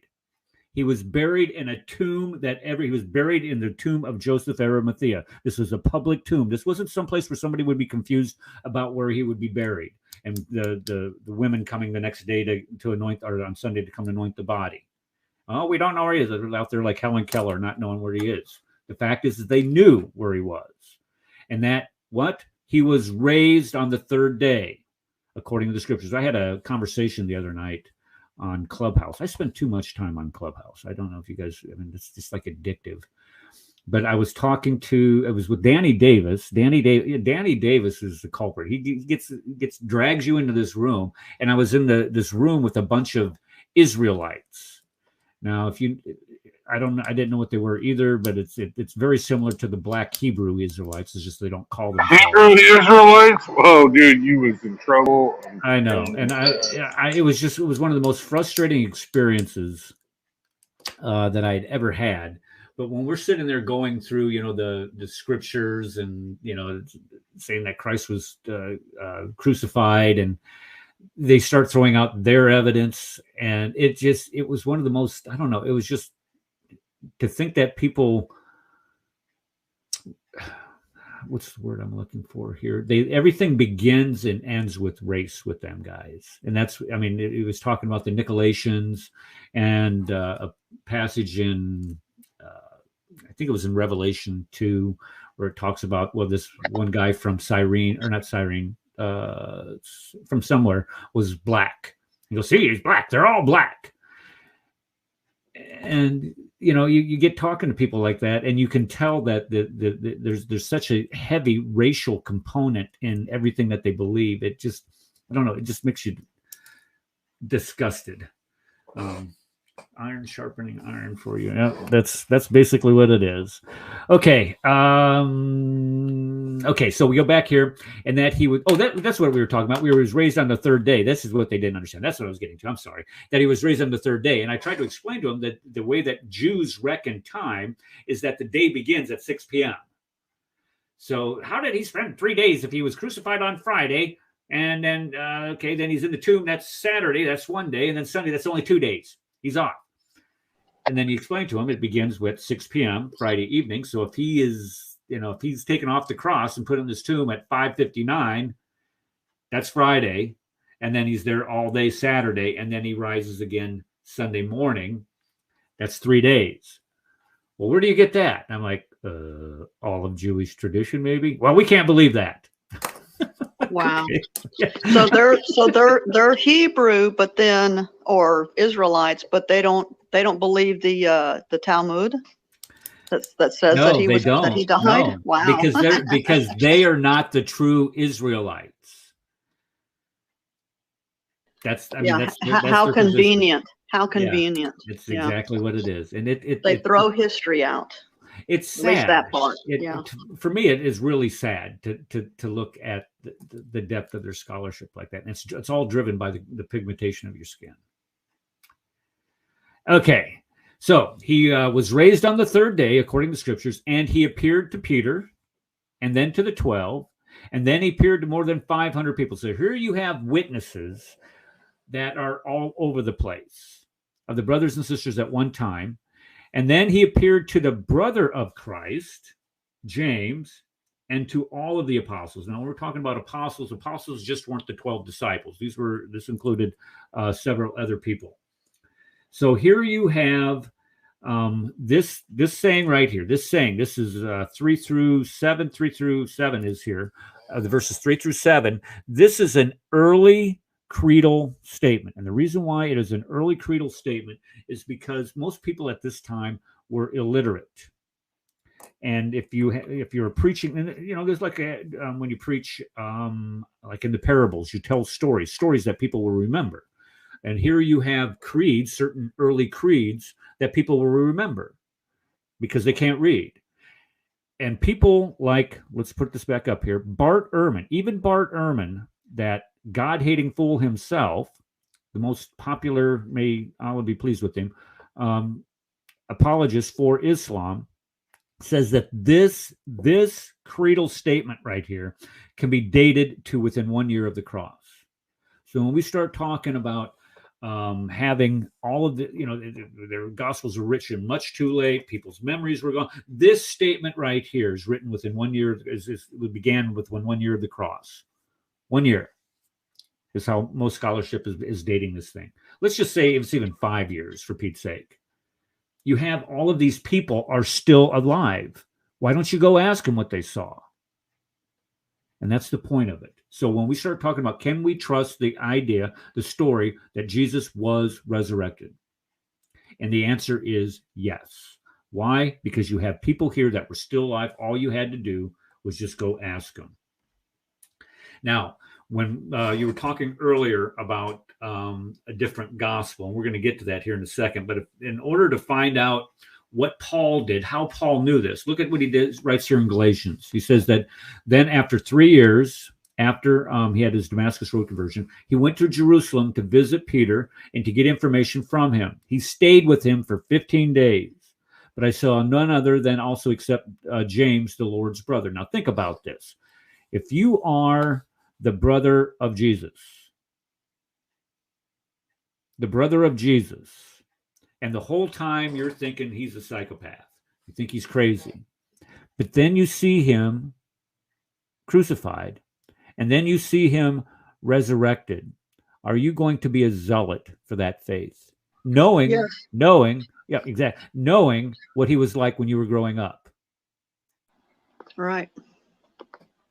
The fact alone that James was an apostle is strong evidence for the resurrection, because nobody is going to say that you are a saint of any, that if you grow up with people of any sort, they're going to say that you are, I know what type of sinner you are. I know how evil you can be.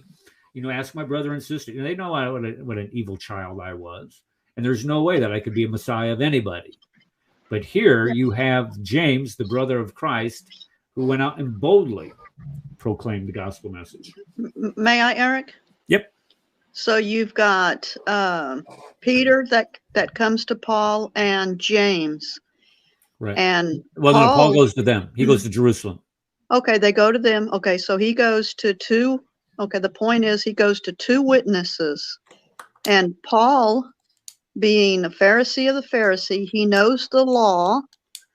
So, he can go, well, I've got, two witnesses right there. So that's according to the law, So there's the two witnesses right there. Right, yeah, you need two or more witnesses. It's exactly right. Right. Yeah. Jesus, that's why the Quran is a single source document. I mean, that's the most ridiculous thing in the world. Okay, so let's go back. That's a great point. Let's go back to this. Okay, it says the Lord's brother. I assure you that before God, I am not lying about what I'm writing you. Afterwards, I went to the regions of Syria and Cilicia, you know what I'm saying. But I was personally unknown to the churches of Judea and in Christ. They were only hearing the one who persecuted us is now proclaiming the good news of the faith he once tried to destroy. So they glorified God because of me. So here you have Paul, who was persecuting the Christians unto death, and because he was so zealous for his belief, has this Damascus Road experience, comes to Christ, meets Christ on the road, has this encounter. It changes his life to now where he's no longer this zealot to kill Christians, but to proselytize and popularize the message of Christ. This is big. Then we go to Galatians 2:6. But from those who are influential, whatever they makes no difference to me, God shows no favoritism between people. Those influential leaders added nothing to my message. So he goes to Jerusalem. This is in the 50s, if I'm not mistaken.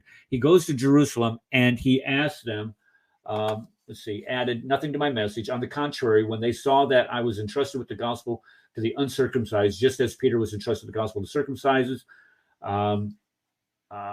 Peter's the apostleship of the circumcised also empowered me for my apostleship to the Gentiles. And when James, Peter, and John, who had a reputation as pillars, recognized the grace that had been given to me, they gave to Barnabas and me the right hand of fellowship. So they agreed with the gospel that Paul was preaching, because it was the gospel that they had taught Paul. It wasn't the other way around, where Paul corrupted the gospel, hijacked the gospel message of Christ. That's a bunch of bunk trying to refute and make an excuse for what the Quran contradicts. Go ahead. And notice he says that it also empowered me of my apostleship to the Gentiles. Mm-hmm. No one empowered Muhammad of his fake apostleship. No one. Right, and you were just saying, in order to confirm a matter, you have to have two or more witnesses. Who are Muhammad's witnesses? No one. Well, on top of that, according to the Quran, for a prophet's message to be has to be validated by messengers, and there's no messengers that confirm Muhammad. Right. Although, here's the problem: Muhammad's not a prophet according to the Quran; he's just a messenger. Well, he contradicts whatever his message was. It contradicts the gospel of Jesus Christ. So he's definitely he has no business. He has no business commenting on what Jesus had to say. As a matter of fact, this is how fake prophet he is. His source. He doesn't have a. This is where we get into he doesn't show any sources. He doesn't have any. He just has these revelations of the past that are imaginary. He doesn't have anything that's close to accurate on anything. Right. Yeah, you're right. I mean, it's anyway. The fact is about Muhammad, though, is that he's a single source, and there's no book that in the world where you're going to trust it if it is just single source. Right. You're just not. I mean, the Bible has over 40 authors written in 3 different languages on 3 separate continents over the course of 1,400 years. And you're gonna say, well, it's kind of corrupted. It's corrupted. Hello. And what they'll do is they'll point to little scribal errors or whatever in there, or maybe insertions that we find in the gospel or not. Well, like the woman caught in adultery. They say, look at there, it's been corrupted. What does the woman in adultery have to do with my eternal salvation? That's exactly right. Not a thing. And here's the beauty of it. We can actually compare our manuscripts without having to worry about people calling us apostates or excommunicating us. We're able to do that.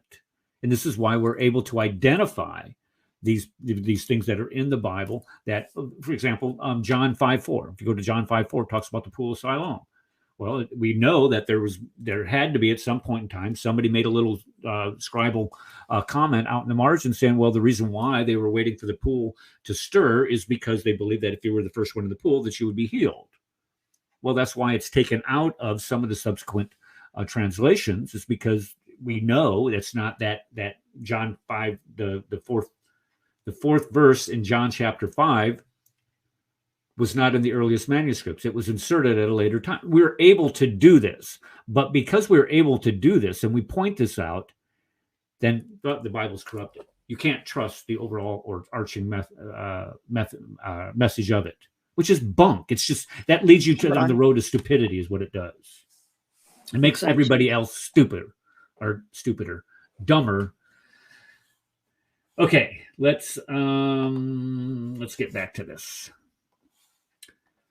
Okay, so let's look at the timeline. Yeah, and here. see, and can I say something? Something just came to me. And why won't they say that about the Quran? And try to, because they can't back it up with history, whereas we can, and we say, okay, this doesn't need to be in there. We're honest about it, but why won't they do that with the Quran? See, because there's and we wouldn't be going see, we wouldn't be acting like them. We would just see them. Okay, great. They're wanting to be honest about the Quran. Now they have to take this verse out and that verse out, and we wouldn't be acting like them. If you try to go to the history of Islam, there's no foundation there. There's nothing there. It is like one blank. Yes, one. Yeah. And this is the new pillar. This is where Jay Smith and his organization, they've opened up this new third rail here. There's always the book and the man, the book and the man, the book and the man. Oh, yes, now it's the book and the man, and now Mecca, because the book and the man had to exist, and all these events had to take place somewhere. Mm-hmm. And when you go in and you look at these hadiths and say, well, it was in Mecca, and no, Mecca did not exist in the 7th century. If it did, provide some evidence that it did exist, physical evidence. Now, I don't want to hear about hadith that were written down, 2.5 centuries after the death of Muhammad, and the earliest extant manuscripts of those hadith are 400 years after the death of Muhammad. I don't want to hear anything about that. I want to see some type of manuscript evidence. Give me some type of physical evidence, some type of archaeological evidence. But there's nothing there. But when you go to the Bible, it has a solid foundation. All right, let's go back. Let's go to the timeline. Okay, so when we're looking at the timeline here, this is his minimalist facts history. You can look at, number one, the death of Jesus was 33 AD, depending on who you talk to. But we know that he was crucified on the cross. Paul writes 1 Corinthians 55 AD. Now, if you go back, that's 25 years after the cross that Paul writes 1 Corinthians. Now, if you look at Mark, the traditional dating for the Gospel of Mark is 70 AD, Matthew's 80 AD, Luke 85 AD, and John 95 AD. Now, this is one of these old arguments that I'm gonna dissect here, and if we get enough time here, that's simply not true. Those are way too late. And the reason why these dates were given these dates in the 19th and 20th century, early in the 20th century, is because of the prophecy of Christ that the temple would be destroyed. We all know the temple was destroyed in 70 AD. Everybody knows that. So if Christ prophesies of that destruction, therefore, since we know that prophecies don't occur and that they're supernatural, that there's no way that Jesus could have said this prior to 70 AD. So you have Mark redacting these, Matthew, Mark, Luke, and John, all redacting these this prophecy of the destruction of the temple back to Christ, just to show that Jesus did predict this. It's stupid. Amen. We're going to get to that. Just give me a second here. Okay, so when you look at how history is done and how we determine the factualness of, hold on, I think I'm gonna have to sneeze here. Sorry. Okay, if you look at how other works from antiquity are determined, whether or not they're reliable, let's just look at the death of Alexander the Great. Now, Alexander the Great, we know that he lived in the 4th century BC. He dies around, I think he didn't die around 330. I thought it was like 323. I might be wrong on that, but okay. He dies around 330 BC. Okay. Now, when we look at people who wrote about him that claim to be contemporary with him, but we don't have those writings. The first writing that we have about Alexander the Great doesn't come for 300 years later. But yet, exactly. Yet, we will accept as descriptions of what Alexander the Great did, to include finding the sun setting in a murky pool of water. No, I'm kidding. We will accept that as historical, even though it doesn't come for 300 years. And then the best sources of him are Plutarch and Arrian, 400 years after his death. Okay, if you look at Caesar, he dies in 37 AD, Tiberius Caesar anyway. And the most contemporary sources for him is Tacitus at plus 80 years, Suetonius at 85 years, and Dio Cassius at 180 years. This is after his death. But yet we will accept what Tacitus, Suetonius, and Dio Cassius say about him. But when you compare these to the other biographies, the way that the biographies of the Gospels were written are completely consistent with other Greco-Roman writings. That's things that people have to understand. The reason why people doubt them is because they have miracles in them, but so do the other Greco-Roman writings. They have miracles in them also. So this is not unusual. This is not something unusual to completely discount the Gospels because they have miracles in them. So then the next question comes up, do miracles occur? Well, I have 2 books back here. Let me get let's see here. Where are you? It's a 2-volume set written by Craig Keener. Here they are. Found you. Right here. Craig Keener's Miracles. It's a 2-volume set. And in these books, he lists documents,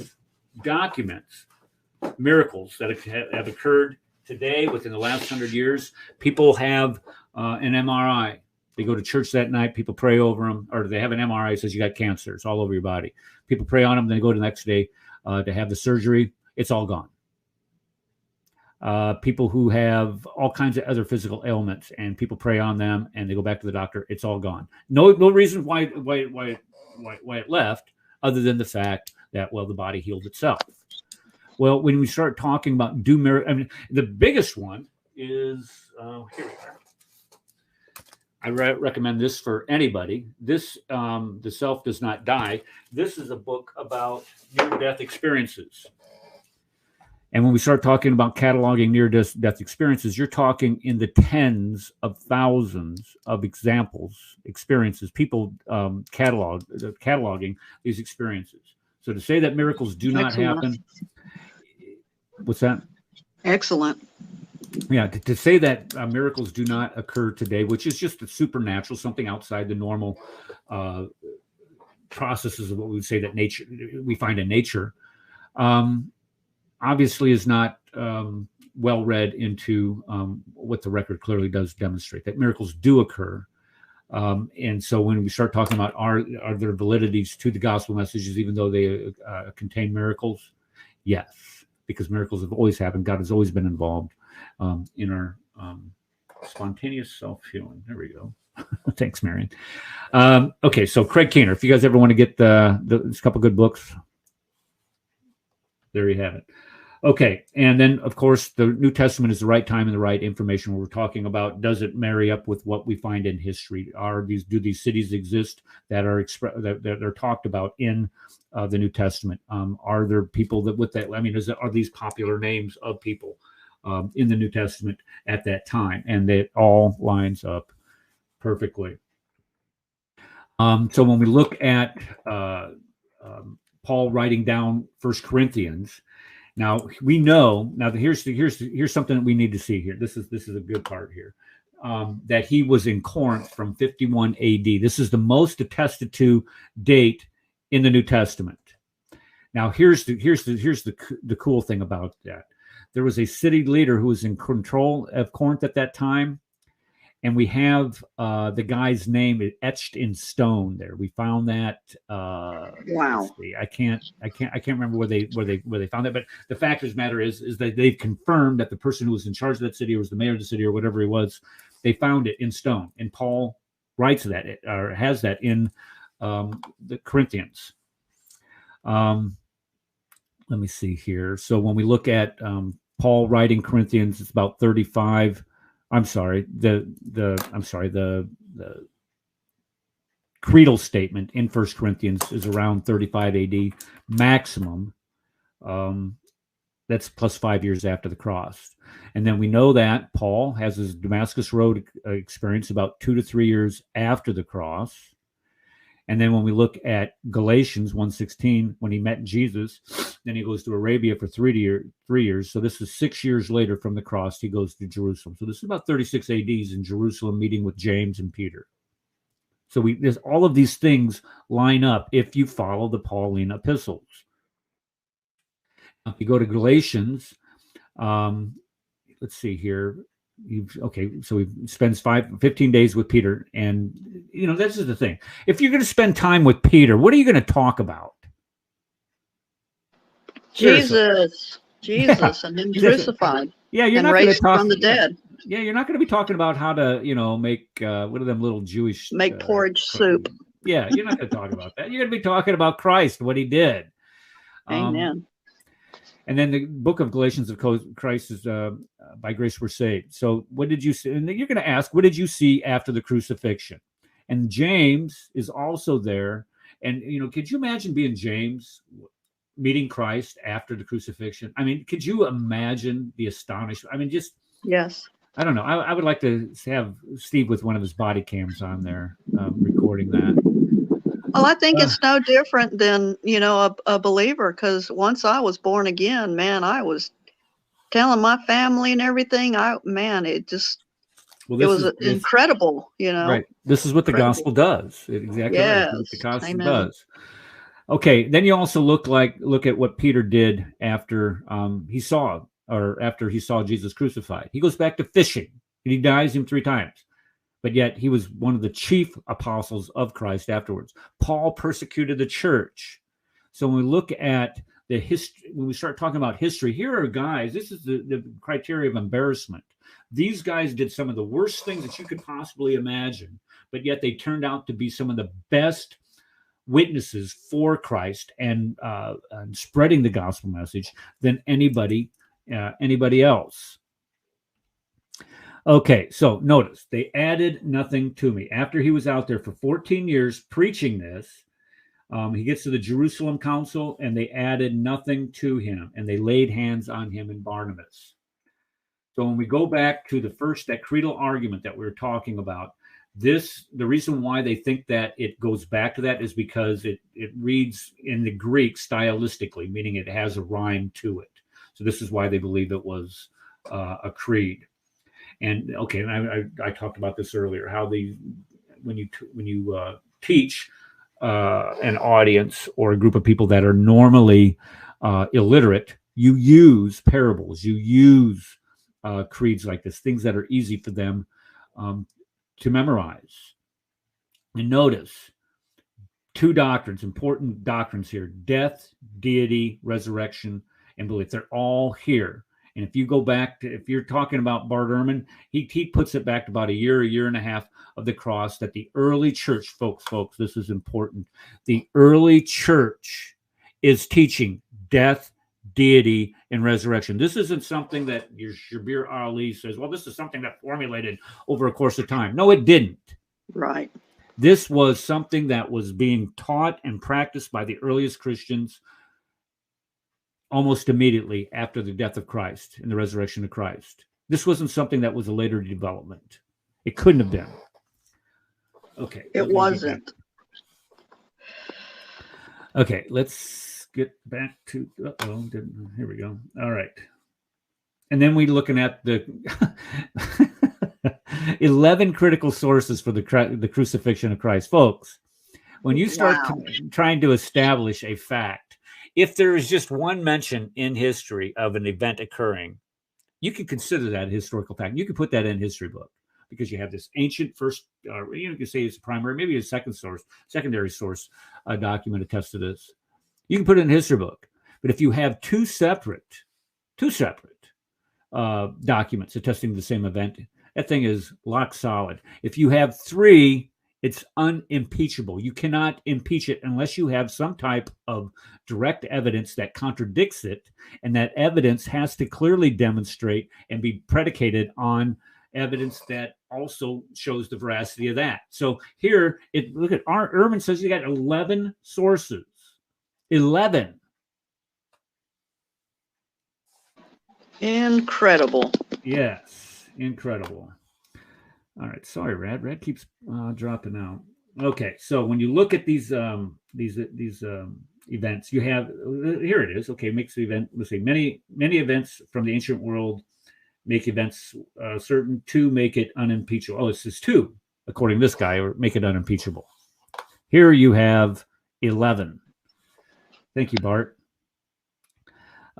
Okay. So let's look at some of the some ancient writings from antiquity. Okay, the Gospels written around 45 to 70 AD, and we're going to go through that here in just a minute. The first copy of those is P52, of course. This is dated around 130, but then we have an additional 5,600 copies of the Greek New Testament. We have 25,000 in all of Syriac, Latin, and the Greek manuscripts.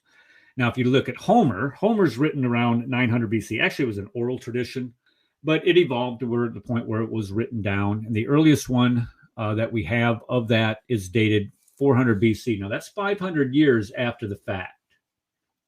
And we have 640 copies of that manuscript. Now, 500 years after the fact, here, this is what? 70, 80 years after the fact, 90 years after the fact, and we have 5,600 copies. 500 years after the fact, and we only have 640. And that's the best one. And look at these other ones people trust. When you get to Aristotle, we know he lived around 322.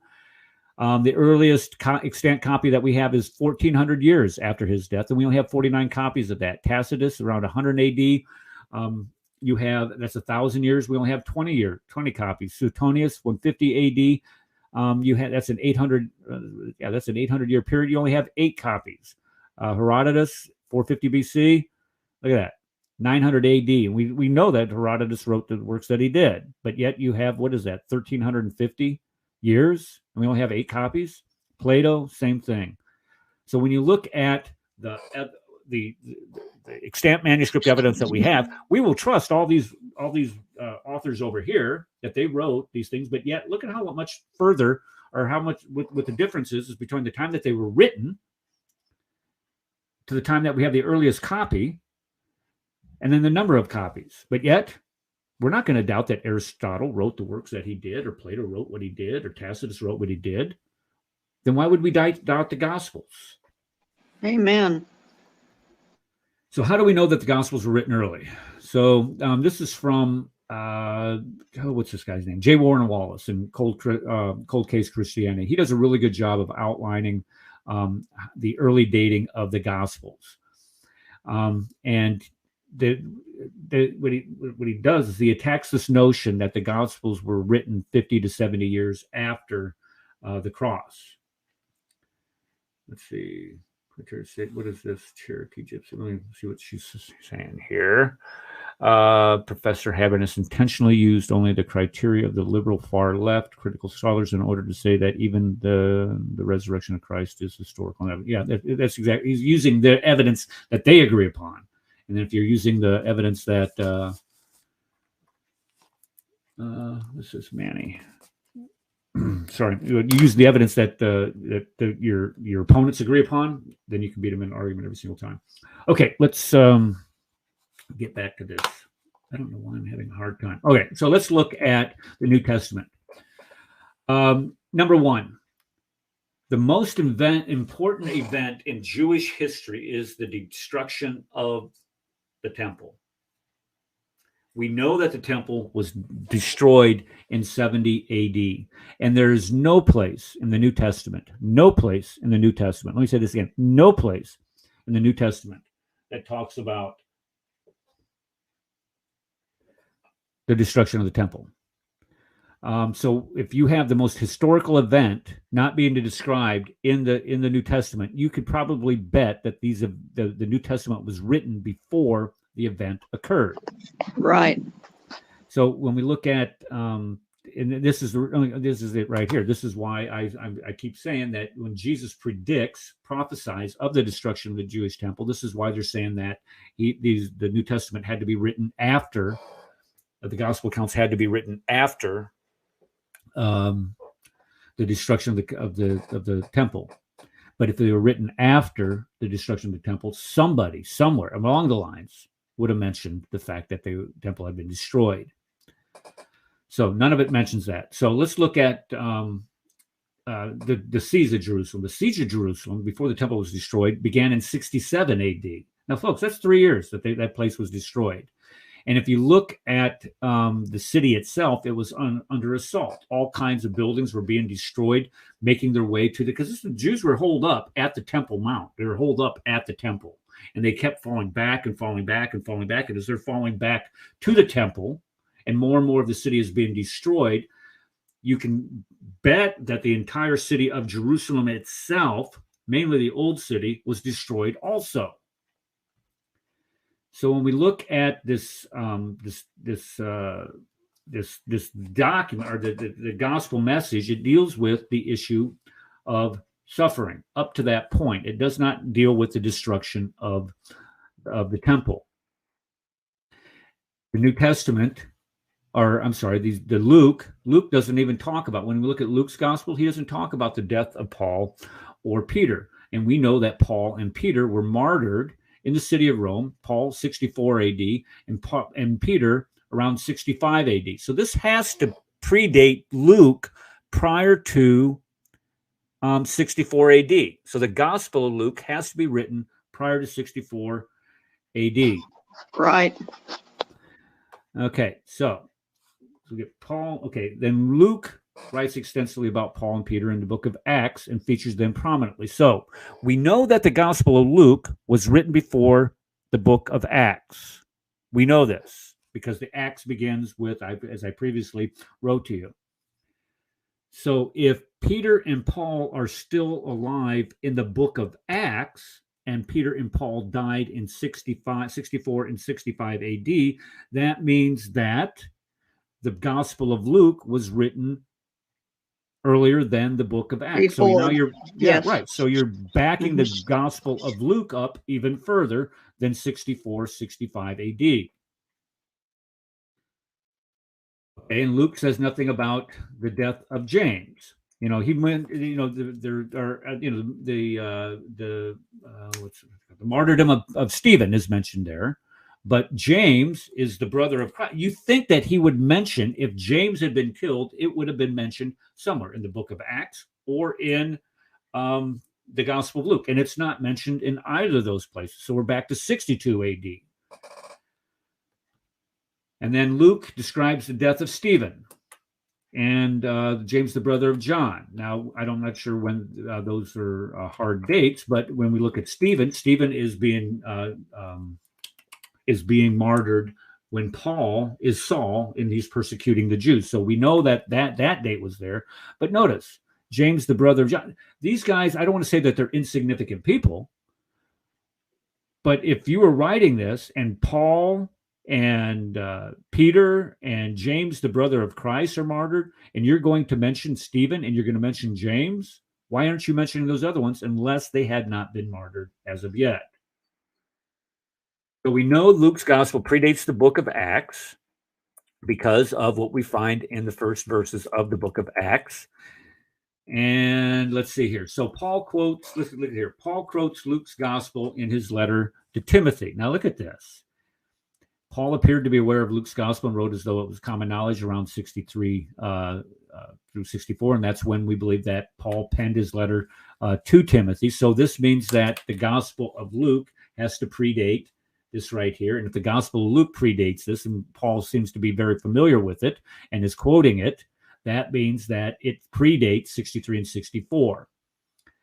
And he also quotes other parts of there. And let's see here. Okay, these are just things that he had quoted. Now, so when Paul quotes Luke's gospel in his letter to the Corinthians, and we know that when the letter to the Corinthians was written in 55 AD, so that means you're backing it up even further. So when we look at 1 Corinthians, we're seeing that he's quoting Luke, and we know that 1 Corinthians is dated 55 AD, and Luke is, we find this in Luke. He's quoting Luke. We know that Luke has to be before 55 AD. So here you have Luke being backed up even further. Now watch this. So if Luke is backed up even earlier than 55 AD, watch this. Luke quoted from Mark and Matthew repeatedly. Now think about that. He quotes from them repeatedly. So if Luke is quoting them repeatedly, then that means that Mark and Matthew predate those writings.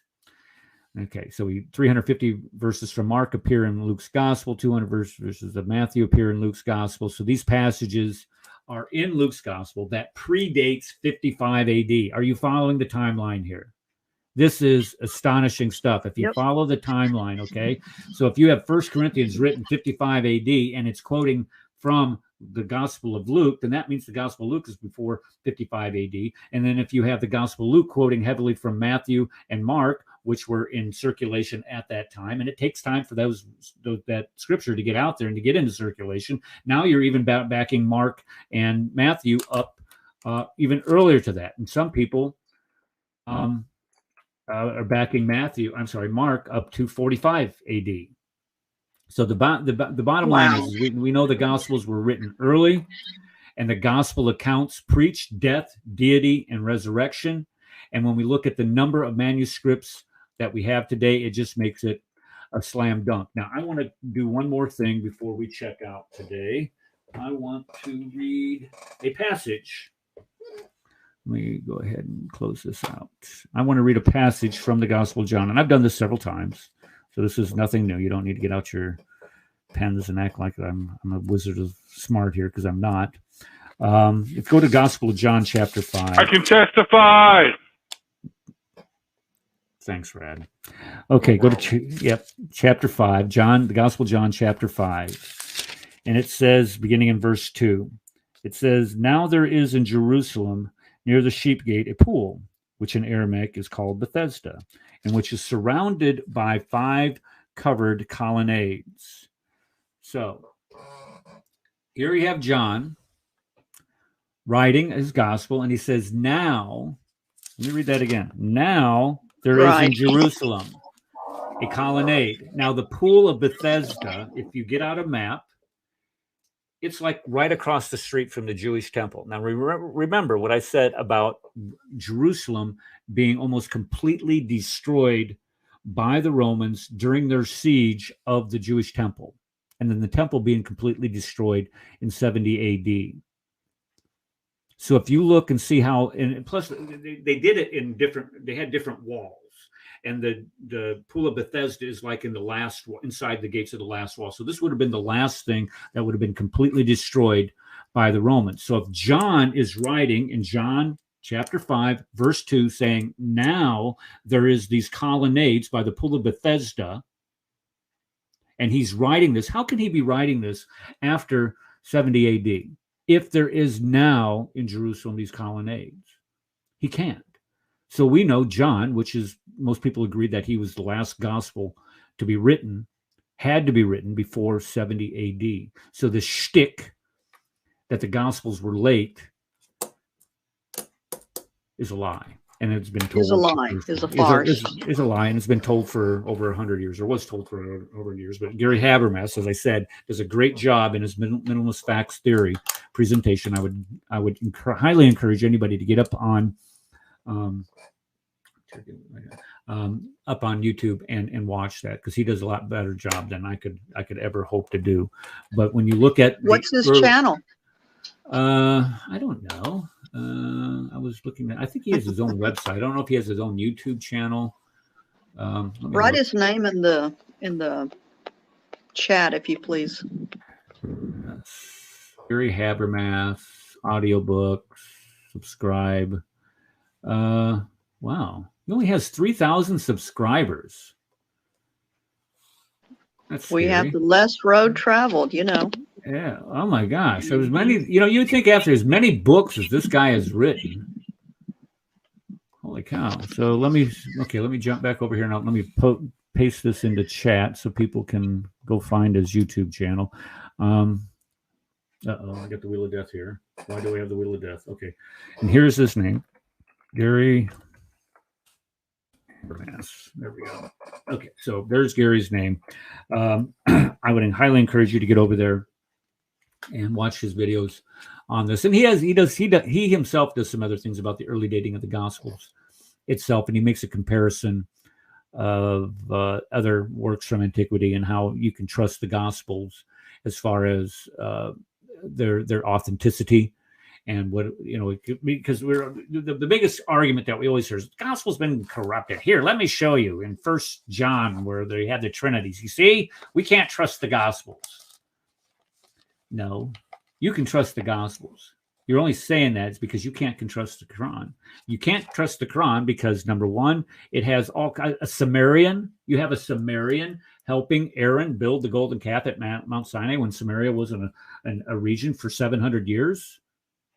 And we can trust that. You have Moses and Joseph watching people getting crucified in the court of Pharaoh when the practice wasn't created until the Persian Empire, 700, 800 years later. Really? And we're supposed to believe that? David wearing ringmail, a chainmail, when that wasn't invented for another 500 years on a different continent. You have Haman from the book of Esther helping the Pharaoh out. Really? When he was in the Persian Empire? Come on. So when we start talking about, the Quran has come to confirm the Bible, no, the Quran contradicts the Bible all over the place and doesn't confirm anything, and you can't trust the Quran. And there's actually some work that's going. I'm not going to get into it because I'll just get myself bogged down. Okay, so does anybody have anything to say before we part ways today? I've got something to say. Oh boy. Okay, go ahead. Well, I'm actually interested in that last statement you said about the corruption. This is something that I'm always kind of fascinated by. I'm like, how could God allow for God's speech to be corrupted? Like, I don't completely, it's just something I'd never really understood. Because I've listened to that narrative where I've heard people say, well, the text has been corrupted. And I'm like, well, if it came from God and you believe God is true, and you believe God has all power, how could God allow for God's text to be corrupted? it's completely irrationally illogical if we're using that as our framework. If we believe that the divine has all power, all knowledge, omnibenevolent, omnipotent, omniscient, all of these things, if we believe this is true and that God has all this power, how could these texts be corrupted if it comes from God? That's something that has never been answered, and I don't understand it. Like, I've listened to the other apologists try to engage this, and there's no good answer that I've seen so far. So that's still something that's very problematic for me.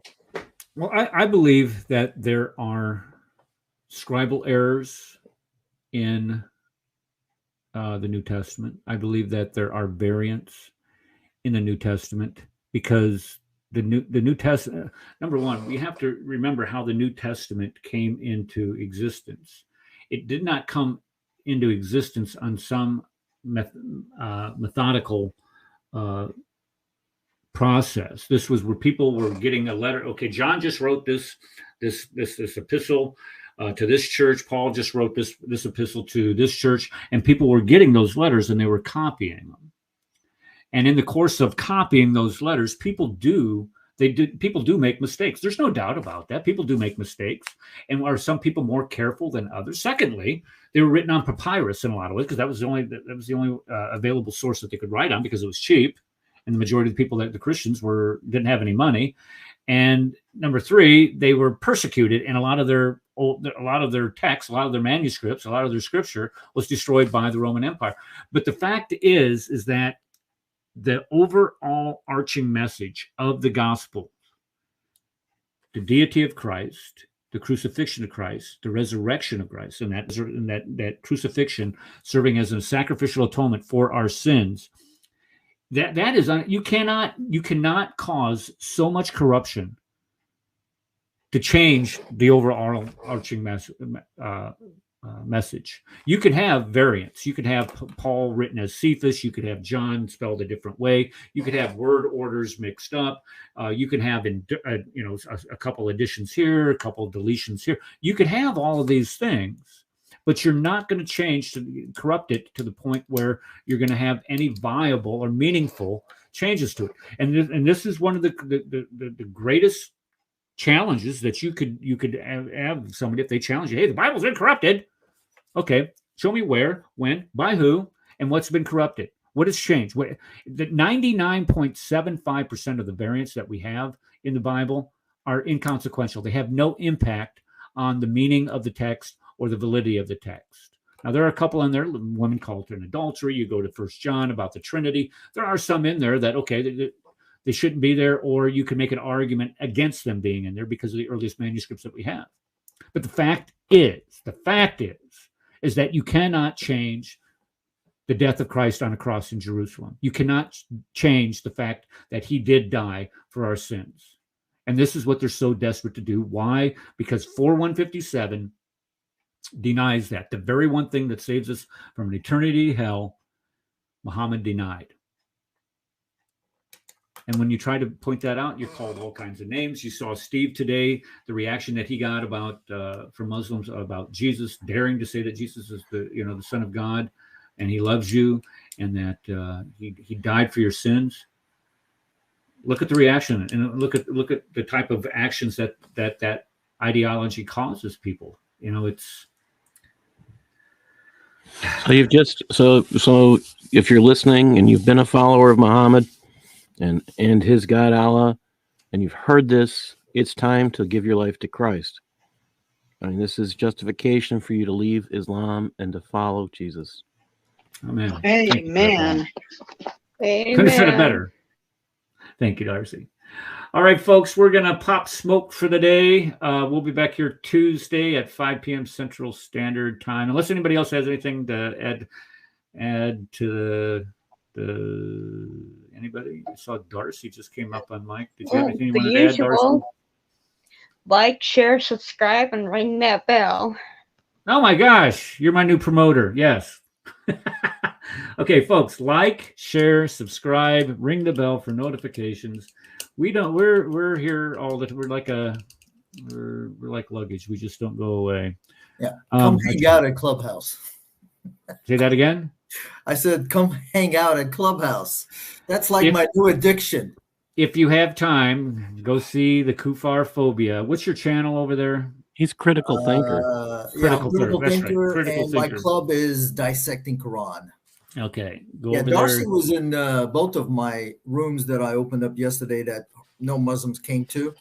And I'm supposed to be studying for my mortgage broker license. I am so far behind because I was on Clubhouse pretty much all day Saturday. And I've told you that thing's a time thief. It just chews up your time, and you get Black Hebrew Israelites there. When he said, "Well, we're not Black Hebrew Israelites. We just like to be called Israelites." Okay. I think they own that channel, though. Actually, I think they own them. Yeah. They own that channel. I mean, it was one of the. Were you there that day? Kufar Phobia, or was that was Danny? It was Danny. Danny Davis. Yes. Yeah. Danny lured me in. Yeah. I think he tried to get me into, but those kind of rooms, I try to go to the rooms where I think Muslims might participate. So if it's not. Well, I was listening to you. You were arguing with one about he wouldn't. I can't remember, but I mean, sometimes it just feels like you're talking to a wall. Pretty much. Okay, everybody that was in chat today, thank you for coming. I saw a lot of great comments there. I appreciate you guys so very much. We had quite a few people. I think we had up to 30 at one time viewing. So that's an improvement. We can only ask for that. All right, God bless you. We'll see you on Tuesday on the Crossing the Crescent discussion group.